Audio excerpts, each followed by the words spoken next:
Information Technology and Government Innovation, and the Subcommittee on National Security, the Border, and Foreign Affairs will come to order. Good morning and welcome, everyone. Without objection, the chair may declare a recess at any time, and I recognize myself for the purpose of making an opening statement right now. Good morning and welcome to today's historic hearing, which I'm co-chairing with Mr. Grothman, whose subcommittee held an important hearing on this topic last year. I want to thank my colleagues on the Oversight Committee, including Mr. Burchett, Mr. Burleson, Ms. Luna, Mr. Moskowitz, Mr. Garcia, for their relentless drive to get answers on UAPs. They've been steadfast in demanding transparency on the sightings reported by military pilots and armed forces. Their commitment to digging for the truth is exactly what this country needs to cut through the secrecy surrounding this issue. And many high-ranking individuals in the military and intelligence communities believe UAPs demand greater attention, and thus the purpose for this hearing today.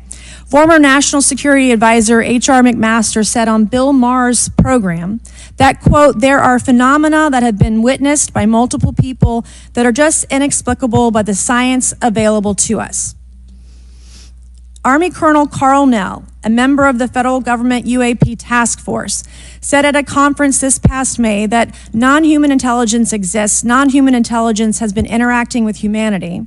This interaction is not new, and it's been ongoing, and there are unelected people in the government that are aware of that. But UAPs remain a controversial topic. I'm not going to name names, but there are certain individuals who didn't want this hearing to happen because they feared what might be disclosed. But we stood firm. No amount of outside pressure would ever keep me from pursuing a subject to ground, come hell or high water. On that score, I want to thank our witnesses for being here. We have before us a panel of individuals accomplished in the military, in civilian government, in science, and in journalism. Some of the testimony you will hear them deliver today does not reflect well on influential individuals and agencies within the U.S. federal government and perhaps some of our contractors. It's never easy to present such information publicly. So I appreciate our witnesses voluntarily agreeing to being here today. This hearing is intended to help Congress and the American people to learn the extent of the programs and activities our government has engaged in with respect to UAPs and what knowledge it has yielded. This includes, of course, any knowledge of extraterrestrial life or technology of non-human origin. If government-funded research on UAPs has not yielded any useful knowledge, we also need to know those facts. Taxpayers deserve to know how much has it been invested, how much has been spent. They shouldn't be kept in the dark to spare the Pentagon a little bit of embarrassment. The reality is, despite their enormous taxpayer-funded budgets, the transparency of the Defense Department and the intelligence community have long been abysmal. The Pentagon has failed 6 consecutive audits. In fact, it's never actually passed one. Adding to this is a runaway overclassification of documents and materials, a reluctance to declassify materials when appropriate, and at times an outright refusal to share critical information with Congress. In short, it's not a track record that instills trust. So Congress has tried in recent years to lift the veil and find out if information about UAPs is being withheld, not only from the American public, but also from their elected representatives in Congress. Part of the transparency effort was legislation created in the Pentagon, the All-Domain Anomaly Resolution Office, or AARO, but the new office is struggling to get its footing. A recent statutorily required report from AARO intended to illuminate the government's historic assessment of UAPs was heavily criticized by those seeking UAP transparency. The report has stoked suspicions AARO is unable, or perhaps unwilling, to bring forward the truth about the government's activities concerning UAPs. I'm disturbed that AARO itself lacks transparency. Even its budget is kept from the public. So if there is no there, then why are we spending money on it, and by how much? Why the secrecy if it's really no big deal and there's nothing there Why hide it from the American people? Because I'm not a mathematician, but I can tell you that doesn't add up. I expect some of our witnesses to share their views on that AARO report. We will also hear from the witnesses today allegations of UAP-related misinformation and disinformation by government officials of which they are personally aware and directly experienced. And we will hear testimony today concerning recent revelations about a purportedly secret UAP program whose existence and findings may have been improperly withheld from Congress. But before we get to the witnesses, we're going to have a few more opening statements from our colleagues. And one thing I wanted to add at the end of my closing statement is there is a document that will be entered into the congressional record today.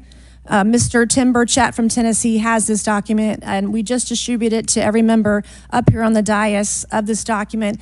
But this is going to be the original document from the Pentagon about Immaculate Constellation that Michael Schellenberger delivered to Congress today. So thank you, Mr. Schellenberger, for this information. We are all reading it in real time now, and Mr. Burchett will enter it into the record. But 12 pages about this unacknowledged special access program that your government says does not exist. So with that, I would acknowledge my colleagues, Mr. Garcia. I want to say, first of all, to Mr. Connolly, who cannot be here today, the ranking member on my subcommittee on cybersecurity, I want to say that I was greatly saddened to hear about the recent news of Mr. Connolly's cancer diagnosis, and I want to convey to him and to all of our colleagues, we wish our very best to you and a full and speedy recovery. And with that, I would acknowledge Mr. Garcia for 5 minutes. Thank you. Thank you very much, Chairwoman. I want to thank the Chairwoman and the Chairman both for their continued support and really treating this discussion and these hearings in a way that's bipartisan. I think one thing that's very important for all of us that are interested in the conversation around UAPs is that this is an area that both Republicans and Democrats, where we may disagree in a lot of other spaces, this is an area where bipartisanship is really important. And in fact, I would add it's critical that we all continue to work together in a way that moves forward with the truth and important disclosure. So we're here to have a bipartisan and serious conversation, I believe, about our national security. We should always ground these conversations in facts, evidence, and the data in front of us. I want to note that we have our witnesses here, and I want to thank you all for being here, and note that also amongst you have folks that have also served us in our military. And I know that for many of you, this has been a difficult process, but I'm very grateful to have you with us today, and I thank you for joining us. I also want to note that today's hearing builds on a quite, I think, also historic public hearing that we had many months ago that Mr. Grothman and others helped lead in this very same hearing room, where I believe we began a really important public conversation about UAPs. And so I want to thank him for that, and I especially want to thank Chairwoman Mays for her continued advocacy on this topic. I also want to start with some facts. We know that there are objects or phenomena observed in our airspace, as our witnesses will testify, and also possibly in our oceans. In many cases, we don't know what they are, and this is, of course, why we're discussing UAPs. Now, the All-Domain Anomaly Resolution Office, AARO, has reported hundreds of UAPs that remain, quote, uncharacterized and unattributed, and which, quote, appear to have demonstrated unusual flight characteristics or performance capabilities and require further analysis. This is our own AARO office. Now, we shouldn't prejudge what they might be. I'm certainly not going to. We need evidence. But what we are detecting things, and we know that we don't understand them, and this is worth investigating. Now, the American people have legitimate questions, and I believe it's critical that Congress should help address them. This is about the truth and science and facts. Now, transparency and faith in our institutions is vital in a good democracy. Now, I'm proud to say that this hearing will build on that important bipartisan work, and I want to thank everyone for being involved, including members of our committee. Now, in our last hearing in July, we heard testimony that a significant number of pilots of major airlines have witnessed UAPs as well, but have no real confidential way of reporting them to the government. We heard that commercial pilots who encounter UAPs may be hesitant to speak openly due to stigma or fear of retaliation. We also know that AARO has reported that, and I want to quote, that most reports still reflect a bias towards restricted military airspace, a result of reporting from military personnel and sensors present in such areas. And so the lack of ability for civilian pilots raises real safety concerns and limits our ability to understand UAPs. This is a particular piece of this conversation that I am very interested in. Now, our last hearing inspired us to introduce the Safe Airspace for Americans Act, joined by Chairman Grothman, Chairwoman Mace, and a bipartisan group of co-sponsors. I see some of our leaders from Safe Airspace for Americans Act here, and that would create a safe reporting for UAP process, which we want to continue to do. Now, members of both parties and senior officials in multiple administrations have now taken an interest in this issue. Mainstream media, in many cases, are beginning to take more of an interest in this issue, and we should all be proud to carry that work and build confidence for the American people. I believe we can always be more transparent. To me, this hearing and others are simply about the truth and getting to the facts of what these UAPs actually are. It's very important that we show that Democrats and Republicans in Congress can work together to cut through misinformation and look for a serious and thoughtful way to have the discussion in public. Many of us have also called for additional public hearings to discuss UAPs. This should be a topic that continues on throughout the Congress so that we can gather more information, data, and work with the relevant agencies to gather more information. Finally, I just want to add that those that are here on this dais, many of us have participated also in classified briefings as well, and where we have also gained a lot of important, I think, and interesting information, at least I personally have. And so with that information, we want to continue today's hearing, and I thank all of our witnesses for being here. And with that, I'd like to yield back. Thank you, Mr. Garcia, and I'd now like to recognize Mr. Grothman for a 5-minute introduction. Thank you. Good morning. I'd like to thank our witnesses for being here one more time. This is a topic I've been interested in since 8th grade. I'd like to thank Ms. Mace for working with me on this topic and for making this a joint subcommittee hearing.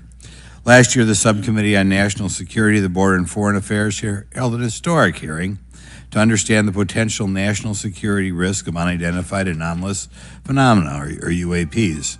We heard from former Navy Commander David Fravor, who shared firsthand experience with a UAP engaged while on duty in the Pacific. We learned from David Gresh, a former member of the intelligence community, who revealed the supposed existence of secret government programs hidden from congressional oversight. Additionally, former military pilot Ryan Graves informed us of the limited ways in which the military and commercial pilots can report UAP sightings. Since that last hearings, I've led several briefings with government agencies to deepen my understanding with these issues. First, the Department of Defense Inspector General's Office informed us that the Department of Defense does not have a streamlined process for service members to report UAP activity. Since then, the Joint Chiefs have implemented standards for UAP reporting across the services. The Intelligence Community Inspector General informed us that whistleblowers often fear retaliation for reporting mismanagement of highly sensitive government projects or information. Finally, AARO has expressed to the committee that, like any other federal government agency, it's faced challenges in its establishment, specifically in hiring staff to manage UAP historical records and coordinating with other federal agencies. While these agencies have been helpful to us in understanding the challenges that come from collecting UAP data, none of them have been able to substantiate the claims made at this hearing last year by David Grush. Despite our committee members endlessly questioning these agencies inside and outside of a SCIF. I hope our witnesses today will be able to provide evidence and content that is worthwhile to our pursuits of eliminating government waste and increasing transparency. To help alleviate some of the roadblocks, I'm supportive of measures that were included in last year's National Defense Authorization Act to increase transparency and improve record-keeping measures when it comes to UAPs. But I believe there's still more work to go. I co-led the Safe Airspace for Americans Act with Ranking Member Garcia, which requires the Federal Aviation Administration to develop procedures to collect UAP data from civilian aviators. I look forward to working with members of Congress to see that this legislation and other UAP legislation crosses the finish line. I'm deeply alarmed by the reporting of the massive drone swarm that flew over Langley Air Force Base in Virginia last December. Langley is the home of the 1st Fighter Wing, which maintains half of the F-22s in the U.S. Air Force inventory. Reports of this incident indicate these drones were roughly 20 feet long, flying more than 100 miles an hour at an altitude of over 3,000 feet. Yet the origin of these drones and their operators remains a mystery. This incident and other sightings near sensitive military installations highlights the complexity of the UAP challenge facing our intelligence, defense, and homeland security committees. Whether these phenomena are the result of foreign adversaries developing advanced technologies or something else entirely, we must take them seriously, investigate them thoroughly, and assess their implications on national defense. The repeated UAP sightings around sensitive military sites underscores the need for innovative defensive strategies beyond traditional measures. They also highlight the urgent need for updated policies to address emerging threats as well as more effective interagency cooperation and intelligence sharing. However, none of this is going to be possible without transparency.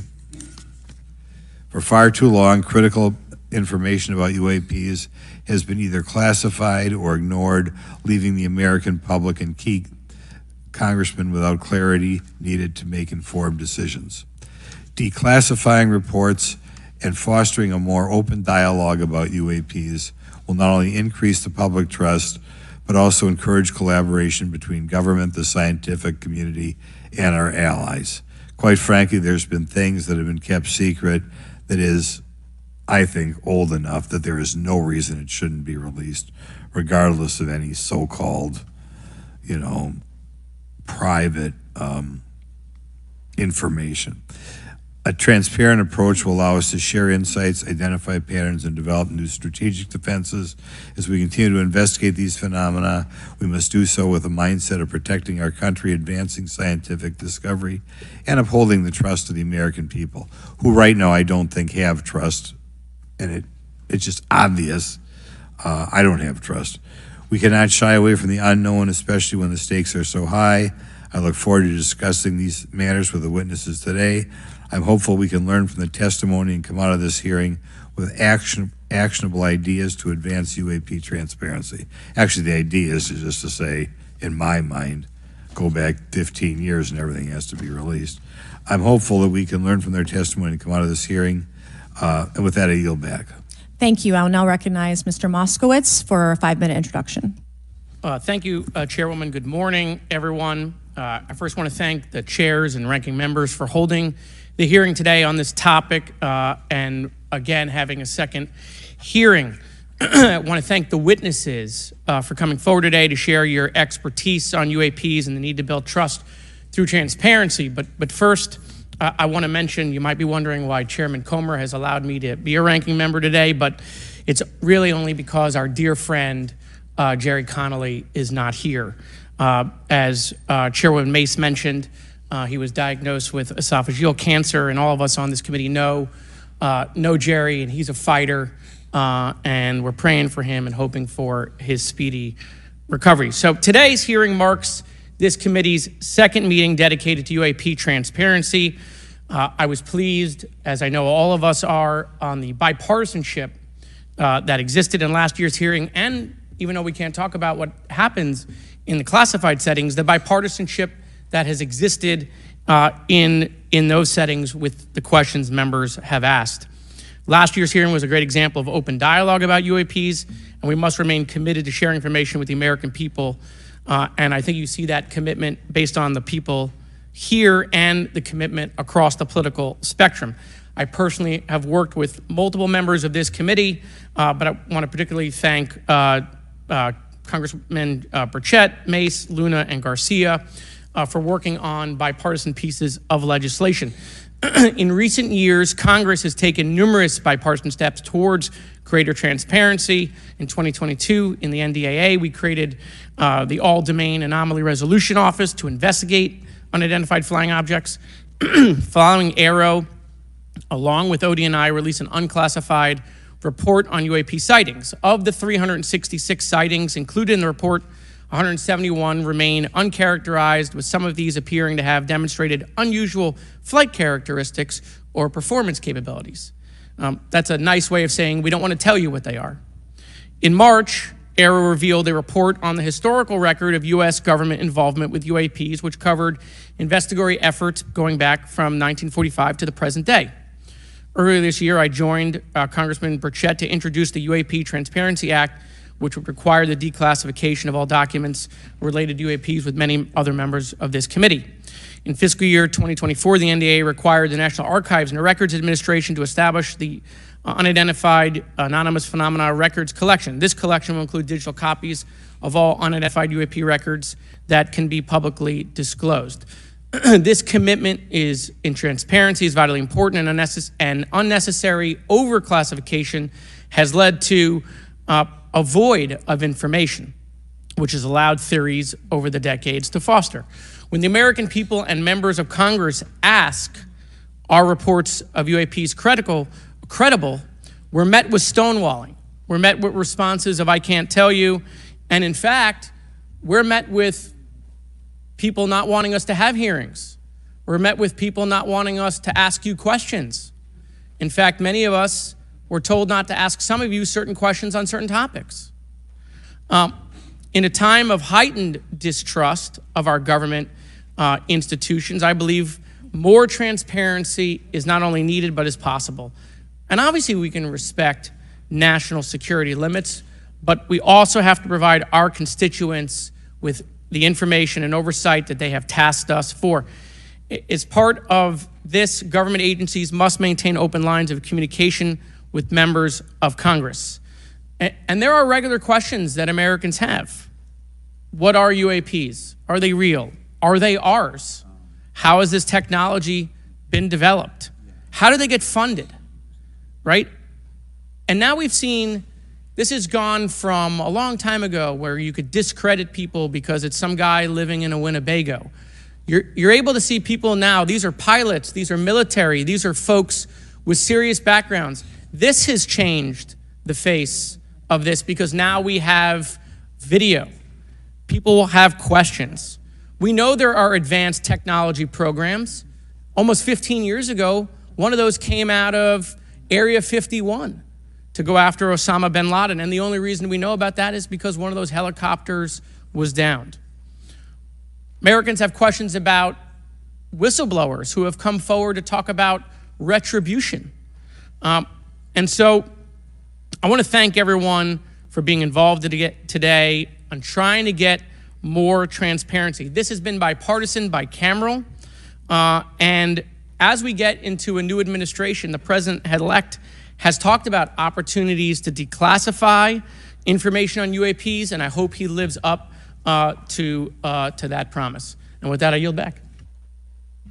Okay, thank you, Mr. Moskowitz. And I would now, committee staff asked me to go ahead and I will do it, to enter into the congressional record this 12-page document that Michael Schellenberger brought today that describes the Immaculate Constellation government program. So we will do that now. Every member up here has a copy of it. The first section talks about the unacknowledged special access program called Immaculate Constellation, and the second section about USG imagery intelligence. And Representative Luna just told me if I say Immaculate Constellation, I'll be on some list. Maybe a FISA warrant, so come at me, bro, I guess. But without objection, entered in the record. All right, so next we will introduce our witnesses for today's hearing. Thank you so much for being here. Our first witness is retired Rear Admiral Tim Gallaudet, who retired from the U.S. Navy and is now the Chief Executive Officer at Ocean STL Consulting. Our second witness is Mr. Lou Elizondo, a former Department of Defense official and author of a recent bestseller book about UAPs. Our third witness is Mr. Michael Schellenberger, founder of the newsletter Public and author of a recent journalistic piece about special access programs, including one widely identified as Immaculate Constellation. I swear the staff wants me on a list. Okay, and our last witness today is Mr. Michael Gold, a former NASA official who is also a member of the NASA UAP Independent Study Team. Welcome, everyone. We are pleased to have you today. Pursuant to Committee Rule 9G, the witnesses will please stand and raise your right hands. This is where it gets real. Do you solemnly swear to affirm that the testimony that you are about to give is the truth, the whole truth, and nothing but the truth, so help you God? Let the record show that the witnesses all answered in the affirmative. We appreciate all of you being here today and look forward to your testimony. Let me remind the witnesses that we have read your written statements and they will appear in full in the hearing record. You guys may be seated. Please limit your oral statements to 5 minutes. As a reminder, please press the button in front of you so the microphone is turned on so that everyone in the room, members included, can hear you. When you begin to speak, the light in front of you will turn green. After 4 minutes, the light will turn yellow. When the red light comes on, your 5 minutes has expired, and we would ask that you please wrap it up. So I will first recognize Rear Admiral Gallaudet to please begin your opening remarks. Thank you, Chairwoman Mace, Chairman Grothman, Ranking Members Connolly and Garcia, and members of the committee. Thank you for this opportunity to testify today regarding unidentified anomalous phenomena, or UAP. Confirmation that UAPs are real came to me in January of 2015 when I was serving as the commander of the Navy Meteorology and Oceanography Command. At the time, my personnel were participating in a pre-deployment naval exercise off the U.S. East Coast. It included the USS Theodore Roosevelt Carrier Strike Group, and this exercise was overseen by the United States Fleet Forces Command, led by a 4-star admiral who at the time was also my superior officer. During this exercise, I received an email on Navy's secure network from the operations officer of U.S. Fleet Forces Command. The email was addressed to all the subordinate commanders, and the subject line read in all capital letters, "Urgent Safety of Flight Issue." The text of the email was brief but alarming, with words to the effect, "If any of you know what these are, tell me ASAP. We are having multiple near mid-air collisions, and if we do not resolve this soon, we are going to have to shut down the exercise." Attached to the email is what is now known as the Go Fast video, captured on the forward-looking infrared sensor of one of the Navy F-A-18 aircraft participating in the exercise. The now declassified video showed an unidentified object exhibiting flight and structural characteristics unlike anything in our arsenal. The implication of the email was clear. The author was asking whether any of the recipients were aware of classified technology demonstrations that could explain these objects. Because the DoD policy is to rigorously deconflict such demonstrations with live exercises, I was confident this was not the case. The very next day, that email disappeared from my account and those of the other recipients without explanation. Moreover, the commander of Fleet Forces Command and the operations officer never discussed the subject. Even during weekly meetings specifically designed to address issues affecting exercises like the one in which the Theodore Roosevelt Strike Group was participating. This lack of follow-up was very concerning to me. As the Navy's chief meteorologist at the time, I was responsible for reducing safety of flight risks. Yet it appeared to me that no one at the flag officer level was addressing the safety risk posed by UAPs. Instead, pilots were left to mitigate these threats on their own without guidance or support. I concluded that the UAP information must have been classified within a special access program managed by an intelligence agency. That is a compartmented program that even senior officials, including myself, were not read into. Last year's UAP hearing before this oversight committee confirmed that UAP-related information is being withheld from senior officials and members of Congress. And just this week, I learned from former DoD official Chris Mellon that satellite imagery of UAP from a few years ago still has not been shared with Congress. Equally concerning, last year's UAP hearing also revealed that elements of the government are engaged in a disinformation campaign to include personal attacks designed to discredit UAP whistleblowers. Having never signed a non-disclosure agreement regarding UAPs, and now as a private citizen, I've become an advocate for greater UAP transparency from the government. The continued overclassification surrounding UAPs has not only hindered our ability to effectively address these phenomena, but has also eroded trust in our institutions. While I applaud previous bipartisan legislation passed by Congress concerning UAPs, a more comprehensive approach is needed to address the broader implication of UAP on public safety and national security, as well as the socioeconomic opportunities that open UAP research could unlock. Therefore, I recommend Congress take the following action, which I believe will receive bipartisan support. First, establish robust oversight of the executive branch's management of UAP information by directing key officials, beginning with the director of the DoD's All-Domain Anomaly Resolution Office, to provide comprehensive briefings on what the government knows about UAP and does not know. Two, enact the provisions of the UAP Disclosure Act that establish a UAP Records Review Board to ensure independent oversight, transparency, and accountability in the government's handling of UAP information. And three, strengthen the UAP Disclosure Act and future reauthorizations with provisions that mandate a whole-of-government approach to addressing UAP. In closing, I will share my personal reasons for speaking out on this topic. First, as a former science agency leader, having led the National Oceanic and Atmospheric Administration, I've always sought the truth in human knowledge and thought. Now that we know UAP are interacting with humanity, and these include unidentified submerged objects in the ocean, we should not turn a blind eye, but instead boldly face this new reality and learn from it. Additionally, at a time when leaders in government leave much to be desired, I feel obligated to show moral leadership on this issue of UAP disclosure by validating the credibility of the courageous men and women who have come out as witnesses and whistleblowers to expose the truth. My speaking out has encouraged others to do the same, and it's my hope over time that a number of your constituents will want to know the truth and about UAP, and this number will increase to such an extent that the congressional action I have just recommended will become inevitable. Thank you, and I look forward to your questions. Thank you. I will now recognize Mr. Elizondo for his opening statement. Greetings, Chairwoman Mace, Chairman Grothman, Ranking Members Connolly and Garcia, and members of the committee. It is my honor and privilege to testify before you on the issue of unidentified anomalous phenomenon, formerly known as UFOs. On behalf of our brave men and women in uniform and across the intelligence community, as well as my fellow Americans who have awaited this day, thank you for your leadership on this important matter. Let me be clear, UAP are real. Advanced technologies not made by our government or any other government are monitoring sensitive military installations around the globe. Furthermore, the U.S. is in possession of UAP technologies, as are some of our adversaries. I believe we are in the midst of a multi-decade secretive arms race, one funded by misallocated taxpayer dollars and hidden from our elected representatives and oversight bodies. For many years, I was entrusted with protecting some of our nation's most sensitive programs. In my last position, I managed a special access program on behalf of the White House and the National Security Council. As such, I appreciate the need to protect certain sensitive intelligence and military information.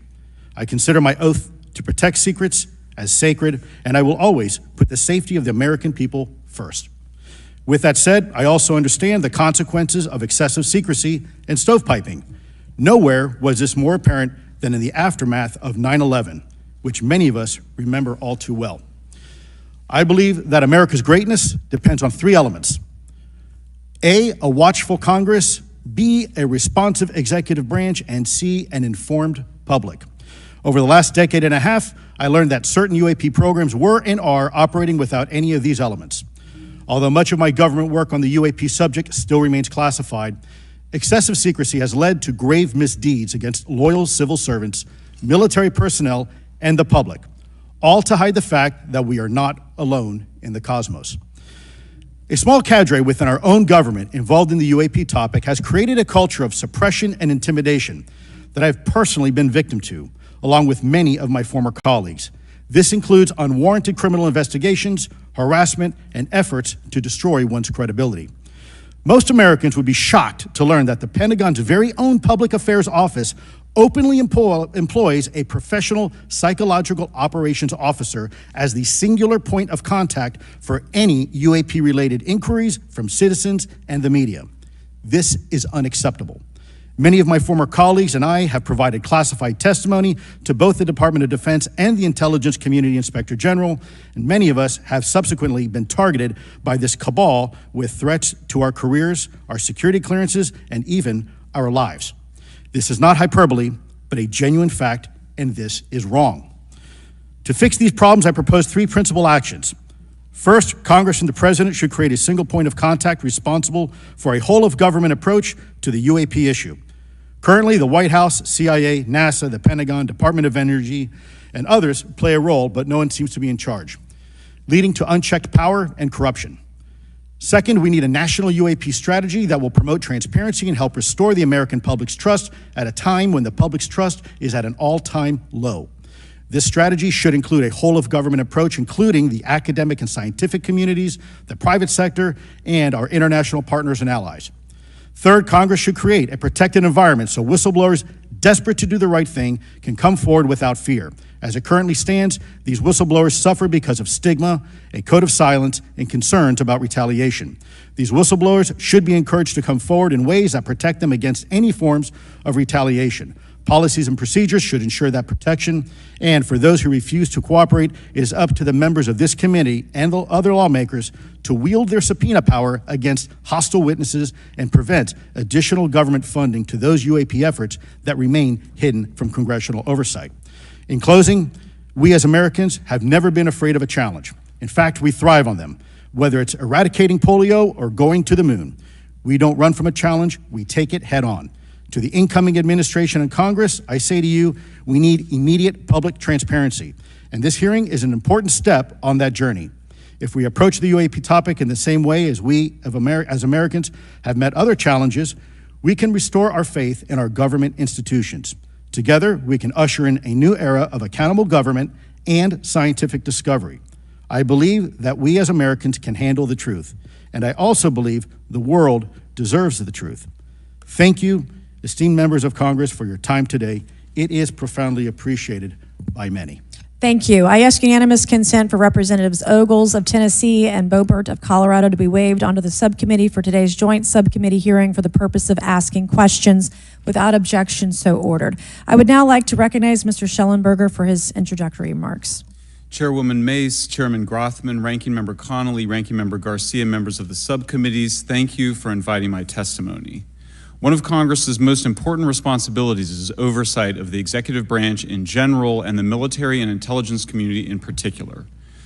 Unfortunately, there is a growing body of evidence that the U.S. government is not being transparent about what it knows about unidentified anomalous phenomena, and that elements within the military and the IC are in violation of their constitutional duty to notify Congress of their operations. President-elect Donald Trump and former President Barack Obama have both said that the government has information about UAPs that it has not released. There are other explanations for UAPs than that they represent a new form of life or non-human life. Current dominant alternative theories, including those put forward by AARO, are that UAPs are some kind of natural phenomena we don't yet understand, like ball lightning or plasma. They could also be part of some new U.S. or foreign government weapons programs, such as drones, aircraft, balloons, CGI, hoaxes, or birds.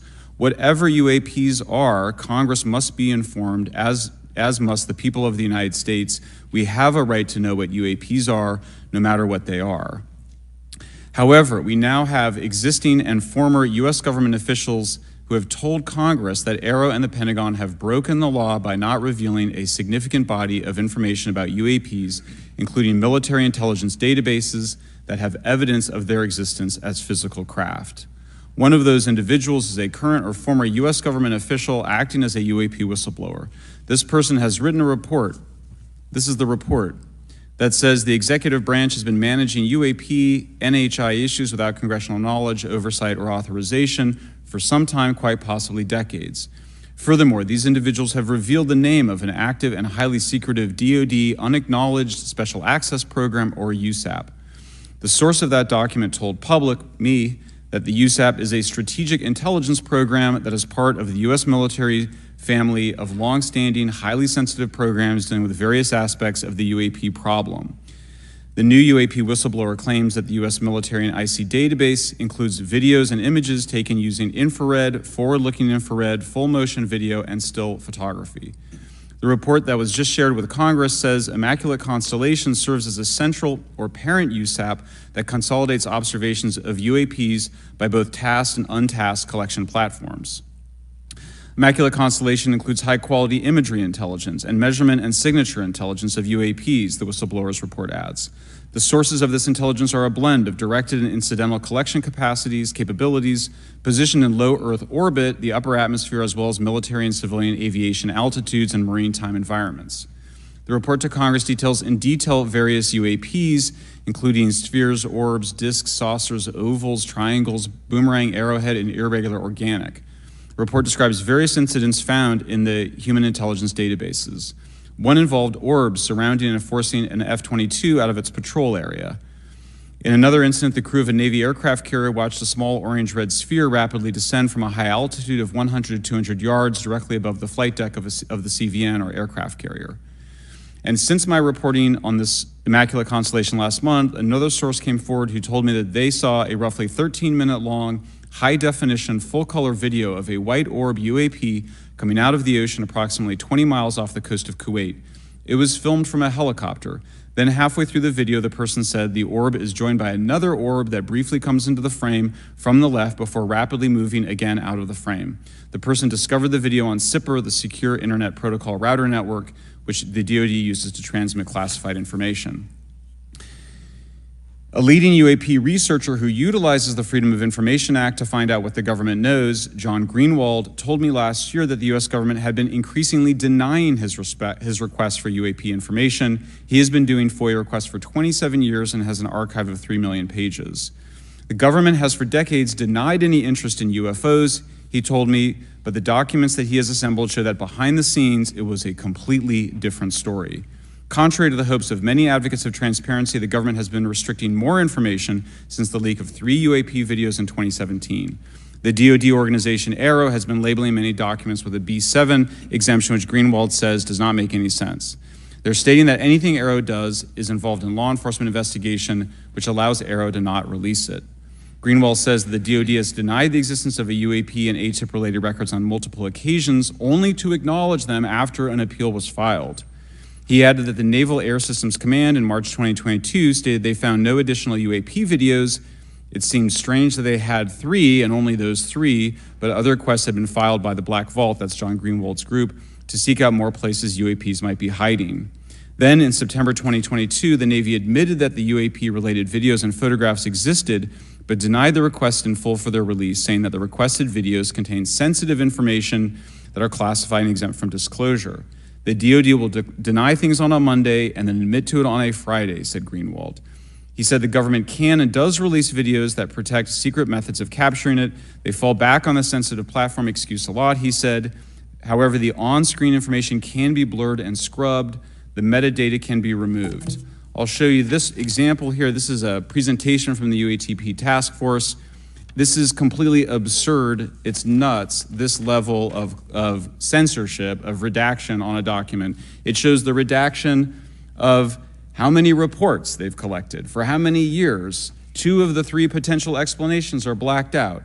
The Pentagon, the intelligence community is treating us like children. It's time for us to know the truth about this. I think that we can handle it. Thank you very much. Thank you. I would now like to recognize Mr. Gold for 5 minutes. Thank you, Chairwoman Mace, Chairman Grothman, Ranking Members Connolly and Garcia, Representative Moskowitz, and distinguished members of both subcommittees. I'm grateful to all of you, as well as your intrepid staff, for the opportunity to testify, and would like to begin by discussing courage. Courage is what it takes to tackle this topic, and courage in the face of adversity is what I see in front of me, beside me, and behind me. Per my introduction, I am currently the Chief Growth Officer at Redwire Space and have had several leadership positions at NASA. That being said, I want to be clear that I am speaking exclusively on my own behalf and not for Redwire, NASA, or any other organization. However, I am here today to speak out for science. Science requires data, which should be collected without bias or prejudice. Yet, whenever the topic of UAP arises, those who wish to explore the phenomena are often confronted with resistance and ridicule. For example, members of the NASA UAP Independent Study Team, particularly those in academia, were mocked and even threatened for simply having the temerity to engage in the study of UAP. Our best tool for unlocking the mystery of UAP is science, but we cannot conduct a proper inquiry if the stigma is so overwhelming that just daring to be part of a NASA research team elicits such a vitriolic response. Therefore, one of the most important actions that can be taken relative to exposing the truth of UAP is to combat the stigma. And this is where I believe that NASA can be eminently helpful. The NASA brand is synonymous with hope, optimism, and credibility. If you were to take a walk down the National Mall, you would immediately see the NASA logo on t-shirts, hats, and bumper stickers. Few federal agencies enjoy this kind of popularity. I've never seen anyone wearing an Office of Personnel Management t-shirt, which is why NASA could play such an influential role. Specifically, NASA could, with relatively little cost and effort, host symposia on UAP, or even just participate in existing panels examining the topic. NASA personnel stepping forward and participating in such discussions would make a powerful statement to the scientific community that UAP should be taken seriously and researched accordingly. In regard to research, NASA has vast archives, much of which may contain important UAP data. Again, for relatively little cost and effort, NASA could create an AI or ML algorithm that could search the agency's archives for anomalous phenomena. I suspect that such an effort would not only result in information that will help us to understand UAP, but could result in data that will assist in other areas of scientific inquiry, such as anomalous weather or meteorite activity. Beyond its existing archives, NASA could act as a clearinghouse for civilian and commercial UAP data. During my work on the UAP Independent Study Team, it quickly became evident that there is no clear or well-publicized process for civilian pilots to report UAP sightings. The stigma associated with UAP hampers the number of pilots that would report such phenomena, but even for those who overcome the stigma, I believe the current FAA guidance is largely unknown and poorly understood. In order to effectively collect UAP data, the independent study team recommended the use of NASA's Aviation Safety Reporting System, or ASRS. This system, which is administered by NASA and funded by the FAA, provides a confidential means for the reporting of safety violations in a voluntary and non-punitive manner. Over 47 years, the ASRS has collected nearly 2 million reports. ASRS is the perfect tool to collect UAP data, which could then be collated by NASA and shared with the public at large. Leveraging ASRS could create a treasure trove of UAP data, potentially hundreds of thousands of reports, supporting this hearing's goal of exposing the truth. And I'm grateful to our two co-chairs and other members who have already incorporated this idea into proposed legislation. At this hearing, and as others have demonstrated, the UAP issue is justifiably dominated by national security and defense. However, I would urge the subcommittees to keep in mind the numerous ways that NASA and the FAA, as well as commercial activities in the air, in space, and in the water, can generate a massive amount of invaluable data on anomalous phenomena. I cannot help but be excited by the potential for such an endeavor, since scientific discovery is driven by anomalies. It's the existence and study of anomalies that led to the theory of relativity, quantum mechanics, and nearly all of humanity's scientific breakthroughs. This is why the study of UAPs should be embraced, since whatever is occurring, the chance to garner new knowledge should never be ignored. We must be thorough in collecting information, fearless in making conclusions, and open to following the data, no matter how mundane or extraordinary the results may be. I began this testimony by praising the Joint Subcommittee members for their courage, and I will end by echoing that sentiment. As the saying goes, the truth is out there. We just need to be bold enough and brave enough to face it. Thank you. Thank you. Thank you all. I will now recognize myself for 5 minutes of questioning. I have a lot of questions, and I have a lot of witnesses. So I would just ask, if it's yes or no, to please just tell me yes or no. If it requires more than that, be very succinct, because I would like to go down the line and ask as many questions as possible. So for the Admiral this morning first, former DoD official Chris Mellon reached out to you about satellite imagery from 2017 that depicts a UAP. What were the dates in 2017 when this occurred? I can't share with you the details, ma'am, but I can do it in a closed setting, and I can also tell you the agency that wrote a report on it. Okay, so who has the imagery? I can tell you that in a closed setting. Can you describe what was depicted in the satellite imagery? Just a description. It was a UAP, ma'am. That's it? No other description? The term that the analysts used, they called it the button. It was a disc-shaped object. Okay, where was it? I can't tell you that, ma'am. Okay. All right. Okay, Mr. Elizondo, you state in your testimony that, quote, advanced technologies not by our government or any other government are monitoring sensitive military installations around the globe, end quote. If these technologies are not made by any government, who's making them? Private companies, or are you implying they are crafted by a non-human intelligence? Well, ma'am, that's precisely why we're here. The problem is that, temporally speaking, over decades, not just the last 10 years, to put this in perspective, are these private companies you're implying, or is this non-human intelligence? It may be both. Okay. When it comes to Blue Force Technologies, I would not be able to discuss okay. that. Are you read into secret UAP crash retrieval programs? We would have to have a conversation in a closed session, ma'am. I signed documentation 3 years ago that restricts my ability to discuss specifically crash retrievals. I submitted for my book through the DOPSR process, which took a year for it to be reviewed. And what is in the book is what I was told I'm allowed to talk about. Has the government conducted secret UAP crash retrieval programs, yes or no? Yes, Okay, were they designed to identify and reverse engineer alien craft, yes or no? yes. Does the U.S. government have any reverse, okay, we already answered that question about retrieval programs. Do any U.S. contractors have the same? I would prefer to address that in a closed session, ma'am. Okay. In your book, you mentioned government employees who've been injured by UAPs, placed on leave, and receiving government compensation for their injuries. Is that correct? That is correct. How can the government deny we have recovered craft if they're paying people because they've been injured by recovered craft? Ma'am, that's a great question. That's why I think we're here again, because I've seen the documentation by the U.S. government for several of these individuals who have sustained injuries as a result of a UAP incident. It's a crazy idea, right? The hypocrisy and the logic. Okay, Mr. Schellenberger, I'm going to say it again to be very clear. Immaculate Constellation. What's its mission and how are they funded? Its mission is to, as I stated, its mission is to, it's an unacknowledged special access program. Its mission is to document UAPs. Okay, and do you, for your story and your report, do you have more than one credible source? I do. Sourcing, okay. I do. And then why do you believe your sources to be credible? How do you judge the veracity of the documentation you've been provided about this program?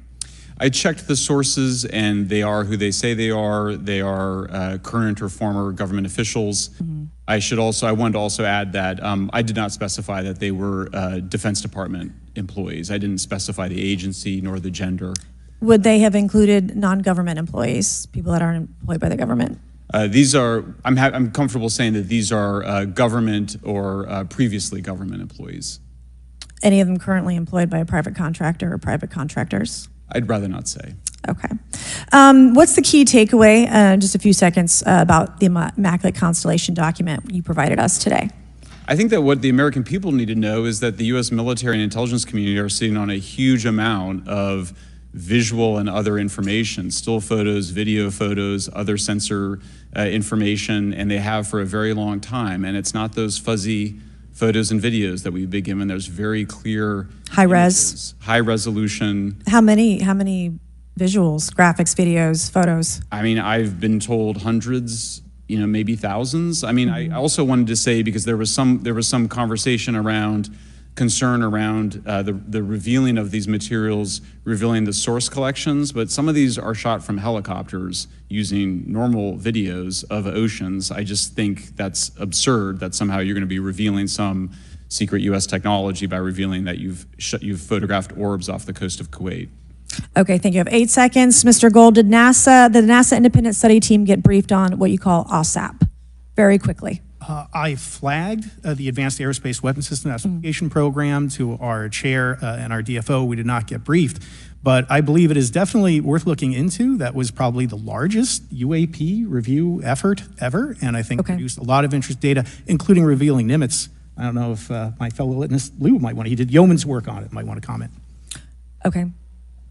All right, I'm going to turn to Mr. Moskowitz, who will be recognized for 5 minutes of questioning. Thank you, Madam Chairwoman. So, Mr. Gold, you gave a whole diatribe for a couple of minutes about UAPs, science, data collection, stigma. A lot of non-believers in all of this would just ask a very simple question. Why? Why is it so hard, right? Like, why are people, anytime they ask, why are they always thwarted? Why are they always judged? Why is they always have misinformation spread? Why is there always retribution? Why is it always met with an ear? What's the why? If it doesn't exist, why is it such a problem? I think if you go through the history of science, Representative, it is always difficult for breakthroughs and new information, regardless of whether it's UAP or any other kind of discovery. And in science, we're supposed to be open, but when you break with the orthodoxy of what's believed, whether it's Galileo saying that the Earth doesn't rotate, or the Earth rotates around the sun, or the sun doesn't rotate around the Earth, it's always challenging for new beliefs. And the more extraordinary those discoveries, the more extraordinary those new beliefs, it's very difficult. So I think this is natural. There's natural conservatism that when it comes to science, but this issue in particular has been very difficult where, again, even to attempt to study it becomes problematic. But every hearing like this, every news report, every video, documentaries. I was privileged to be a part of something Dan Fair is putting together. I think many of us have interviewed for it, documentary over 30 different government officials. Every brick in the wall will help get us closer to getting to the truth. I appreciate that. Mr. Elizondo, did I have that correct? Sir. I'm a recovering lawyer, so I'm gonna put my hat on for a second. You said you signed a document. Love that. Who gave that to you? The U.S. government, sir. Okay, you have a copy of it? It is stored in a SCIF right now. I do not have possession of it. The U.S. government does. What department of the U.S. government gave you this document? I will say the Department of Defense. Unfortunately, I can't say in this forum much more than that. You specifically said the document said you can't talk about crash retrieval. Well, you know, you can't talk about Fight Club if there's no Fight Club. Correct. Okay, I'm just making an observation. Yes, sir. So that document that you signed, that you said exists, specifically said you can't talk about crash retrieval.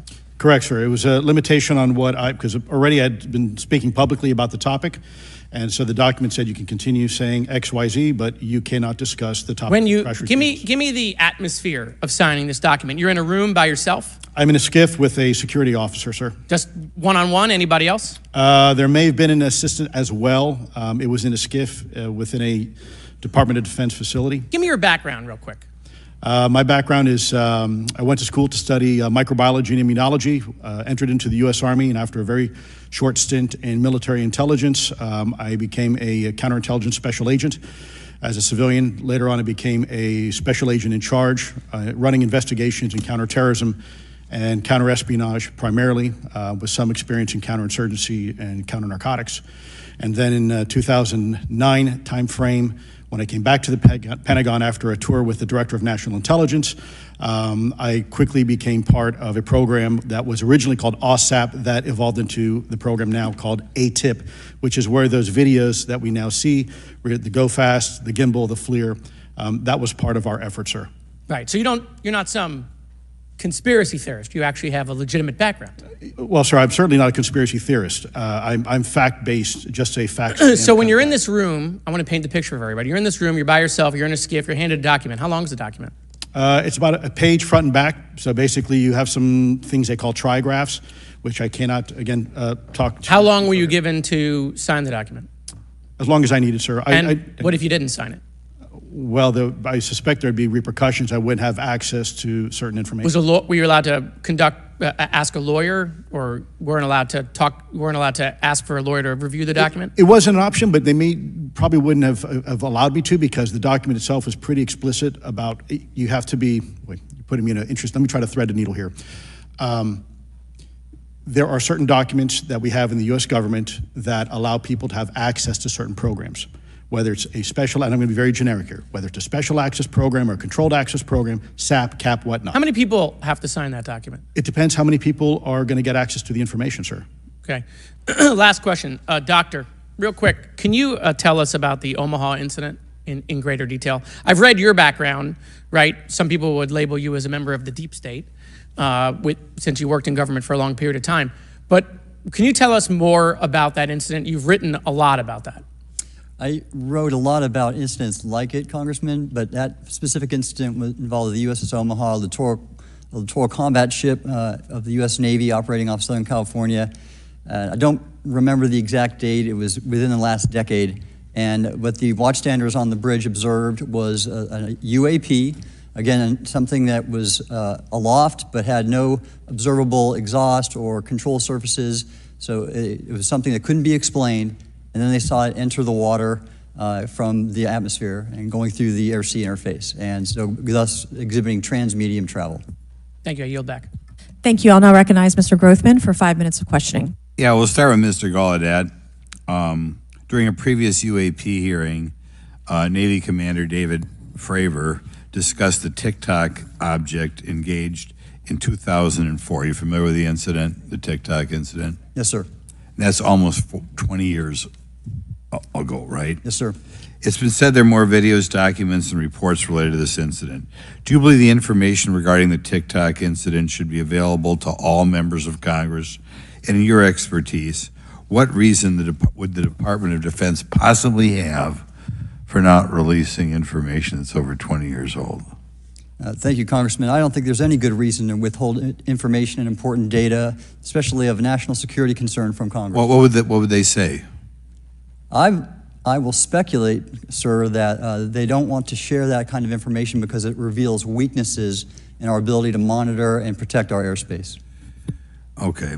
In your written testimony, you claim last year's UAP hearing before this oversight committee confirmed that UAP-related information is, well, it's not only being withheld, but that elements of the government are engaging in a disinformation campaign to include personal attacks designed to discredit UAP whistleblowers. Could you elaborate on that statement a little? Yes, sir. Earlier this year, I met with the DoD's All-Domain Anomaly Resolution Office, and what I thought would be a 90-minute meeting just to meet with leadership turned out to be an hours-long influence operation on me, where they attempted to convince me of the validity of the very flawed and error-ridden historical records report.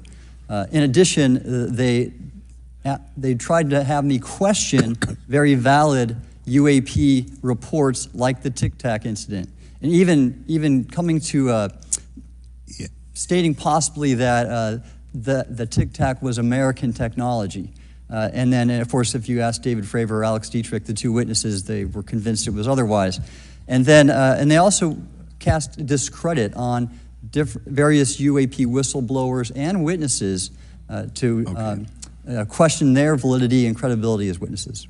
Okay. We'll go to Mr. Elizondo. Hope I got that right, or not, at least Close not enough, that sir. You're familiar with the recent drone incursion over Langley Air Force Base? Yes, sir. The owners of these drones remain unclear. The U.S. military has not been able to give us in Congress an answer. Given your experience with the Department of Defense and the intelligence community, how frequently are UAP sightings over military installations? And secondly, I suppose hypothetically you could have incursions over just, say, regular airports.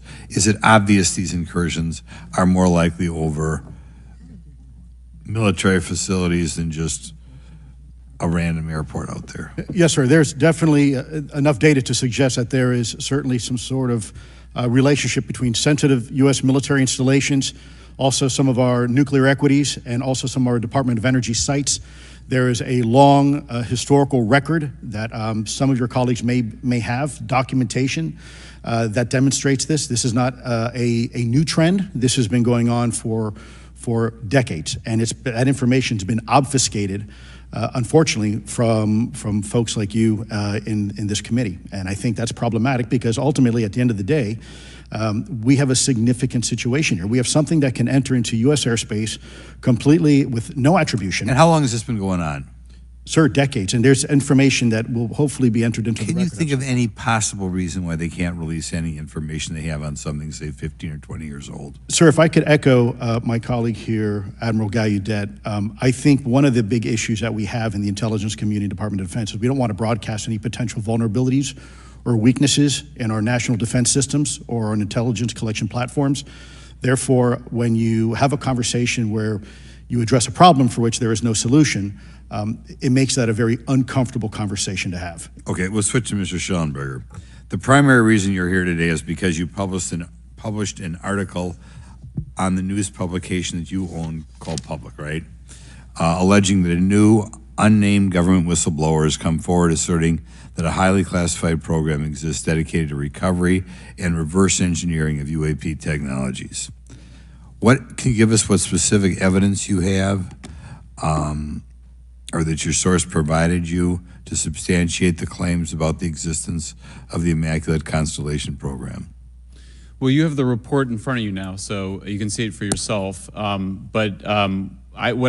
checked the report, and I did not find it based on existing cases. It was new cases for me. I hadn't found anybody, so that answered for me that it was not obviously circular reporting, which is one of the big concerns in this space.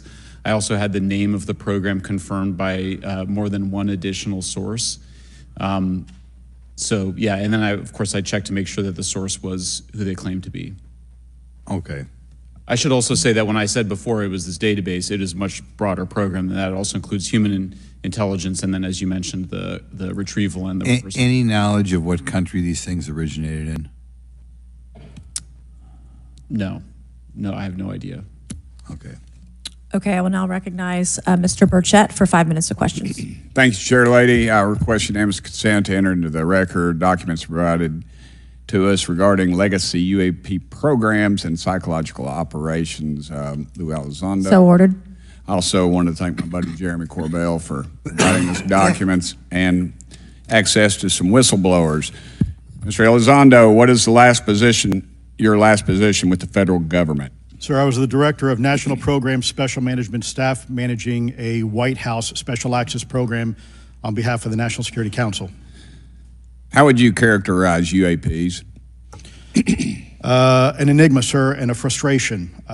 We're talking about technologies that can outperform anything we have in our inventory. And if this was an adversarial technology, this would be an intelligence failure eclipsing that of 9/11 by an order of magnitude. Are there classified Department of Defense materials related to UAPs that you believe could be safely disclosed to the public without compromising national security? Yes, sir, I do. I would never, ever try to endorse providing some sort of information that could compromise what we call a blue force technology or capability. But I do believe there's a lot of information regarding this topic, and I've been very vocal about it, that should be shared not only with the public, but most importantly, with members of Congress. Are you familiar with my friend David Grush? Absolutely, sir. I had the privilege and honor of working with him myself several years ago at U.S. Space Force. Last year, as you know, he testified that the U.S. has run a multi-decade UAP crash retrieval and reverse engineering program. Would you agree with that? Yes, sir. Are there UAP programs operating without proper congressional oversight? 100%. What are they?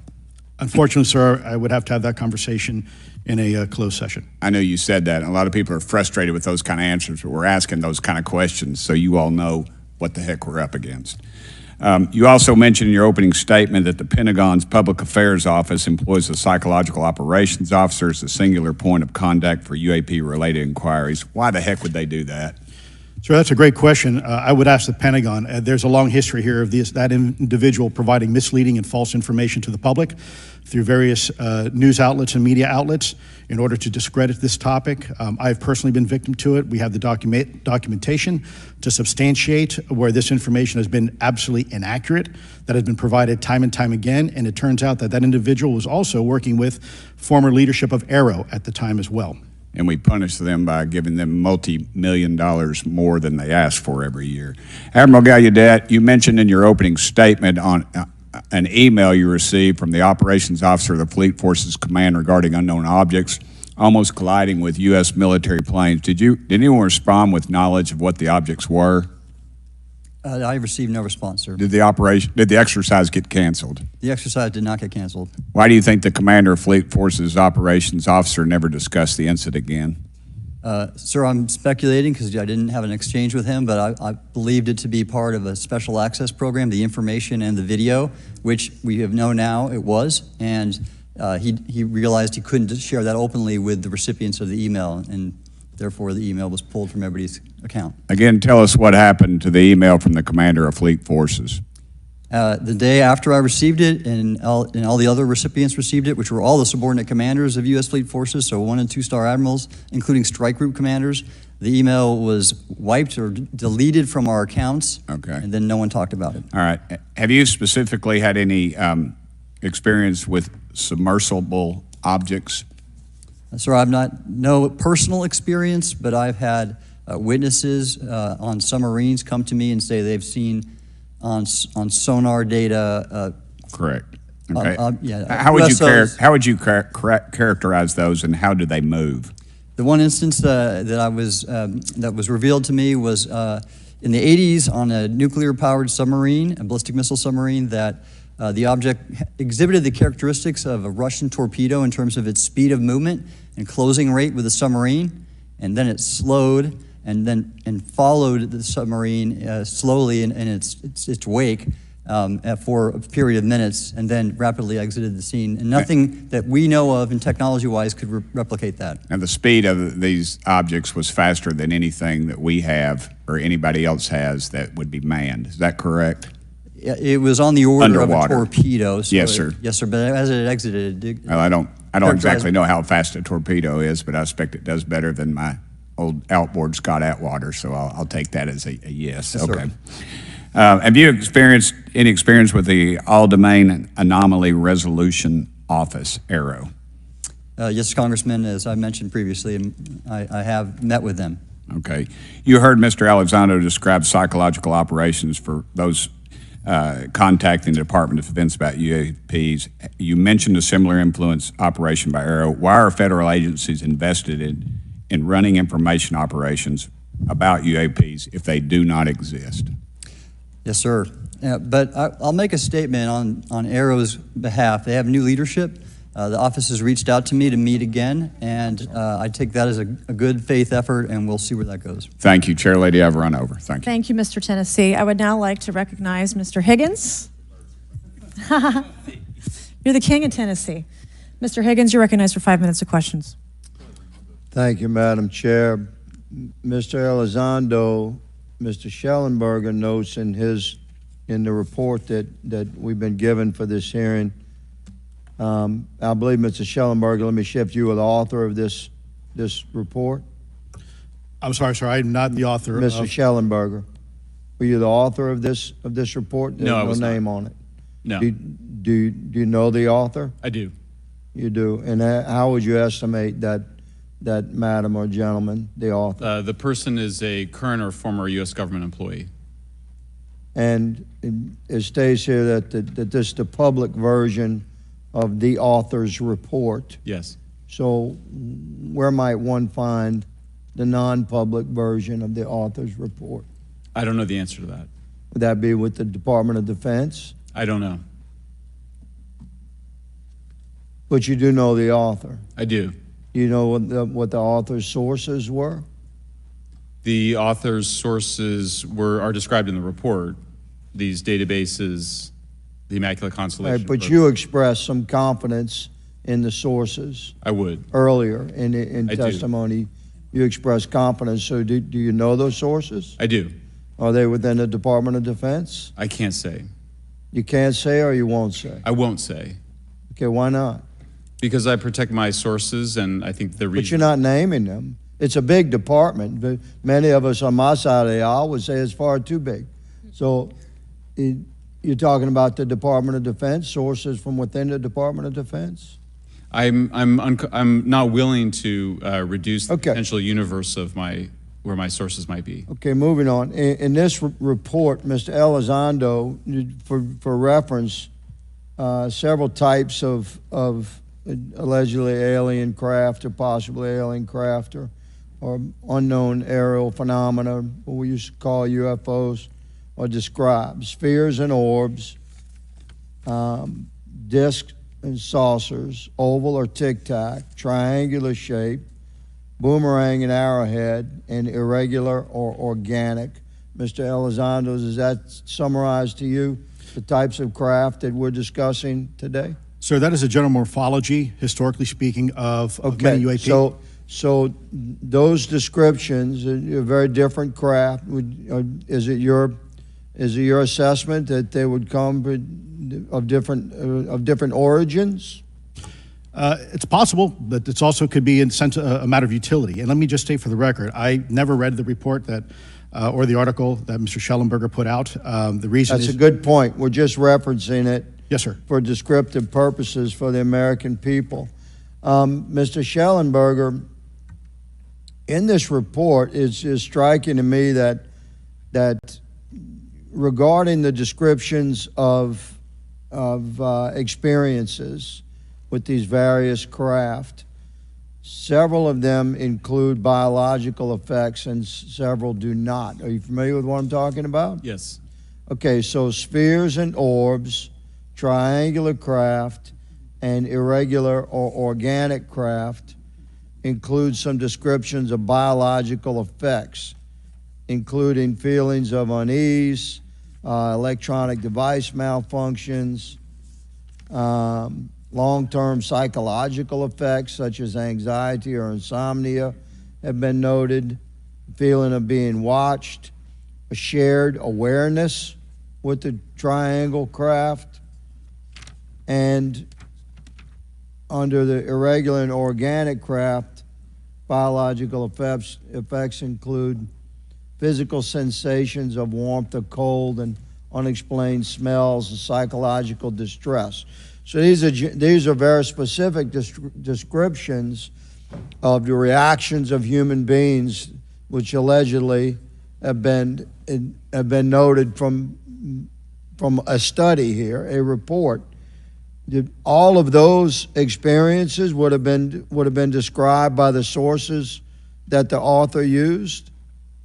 I'm not sure I understand. This is a very broad description of biological effects, and it's striking to me that they are present with relation to some types of craft, but right. absent in others. This would require a great deal of research and study. Can you explain that? My understanding is that this is the database is very large. It includes both the images, the videos, the still images, as well as the human intelligence, the reports, the raw data from individuals having these experiences. So in answer to your question, yeah, I mean, I think we're looking at a very large amount of data collected over many decades. And that data is held by the Department of Defense? Well, I will say that after I published, I was told that this program, that the USAP was actually managed by the Department of Defense, but held at the White House. Roger but that. That's a single source, and I don't have multiple sources to verify that. Thank you, sir. I did my best to trick an answer out of you, but I was partially successful. Madam Chair, I yield. Thank you. I now recognize Mr. Frost for 5 minutes of questions. Thank you, Madam Chair. In addition to serving on this committee, the Oversight Committee, I also serve on the Science, Space, and Technology Committee, where we often discuss how essential data and evidence are used in science and used at departments such as NASA. During a hearing, NASA Administrator Nelson affirmed the importance of NASA in helping us to understand UAP. Mr. Gold, if the government doesn't have the data it needs on UAP because, say, someone who saw something is concerned about stigma, public backlash, et cetera, or maybe there's just not good systems in place, how are we supposed to ultimately figure out what's going on? Yeah, thank you for the question. And let me compliment Administrator Nelson that there wouldn't have been a UAP independent study team if it wasn't for his leadership and courage. We're talking about data and where we can get data from. As I described, NASA has whole archives of data, much of which I believe will likely have information that will help inform UAP. We need only look. And again, in an era with AI and ML, we can relatively quickly and easily go through it. So I think it's something that we should encourage NASA to do. However, per Chairman Grothman's comment about UAP focusing on national security sites, I believe there's something, sir, that you may have heard of called sensor bias. That because we've got more cameras, more monitoring of national security, we don't know how extensive UAP activity may be over civilian areas. And this is to the second part of your question where we're not collecting the data. We're not collecting sufficient data from pilots. We're not collecting sufficient data from civilian and commercial activities. And this is, again, where ASRS, I think, could substantially change that, get the data out there, and allow us to do good science. Yeah. Thank you. I mean, on the data, you know, I'm a really big proponent of transparency. But obviously, there's always a little bit of balance that we have to have in government on transparency as well. I mean, last year, NASA appointed a director of UAP research in response to the recommendation by the independent study team.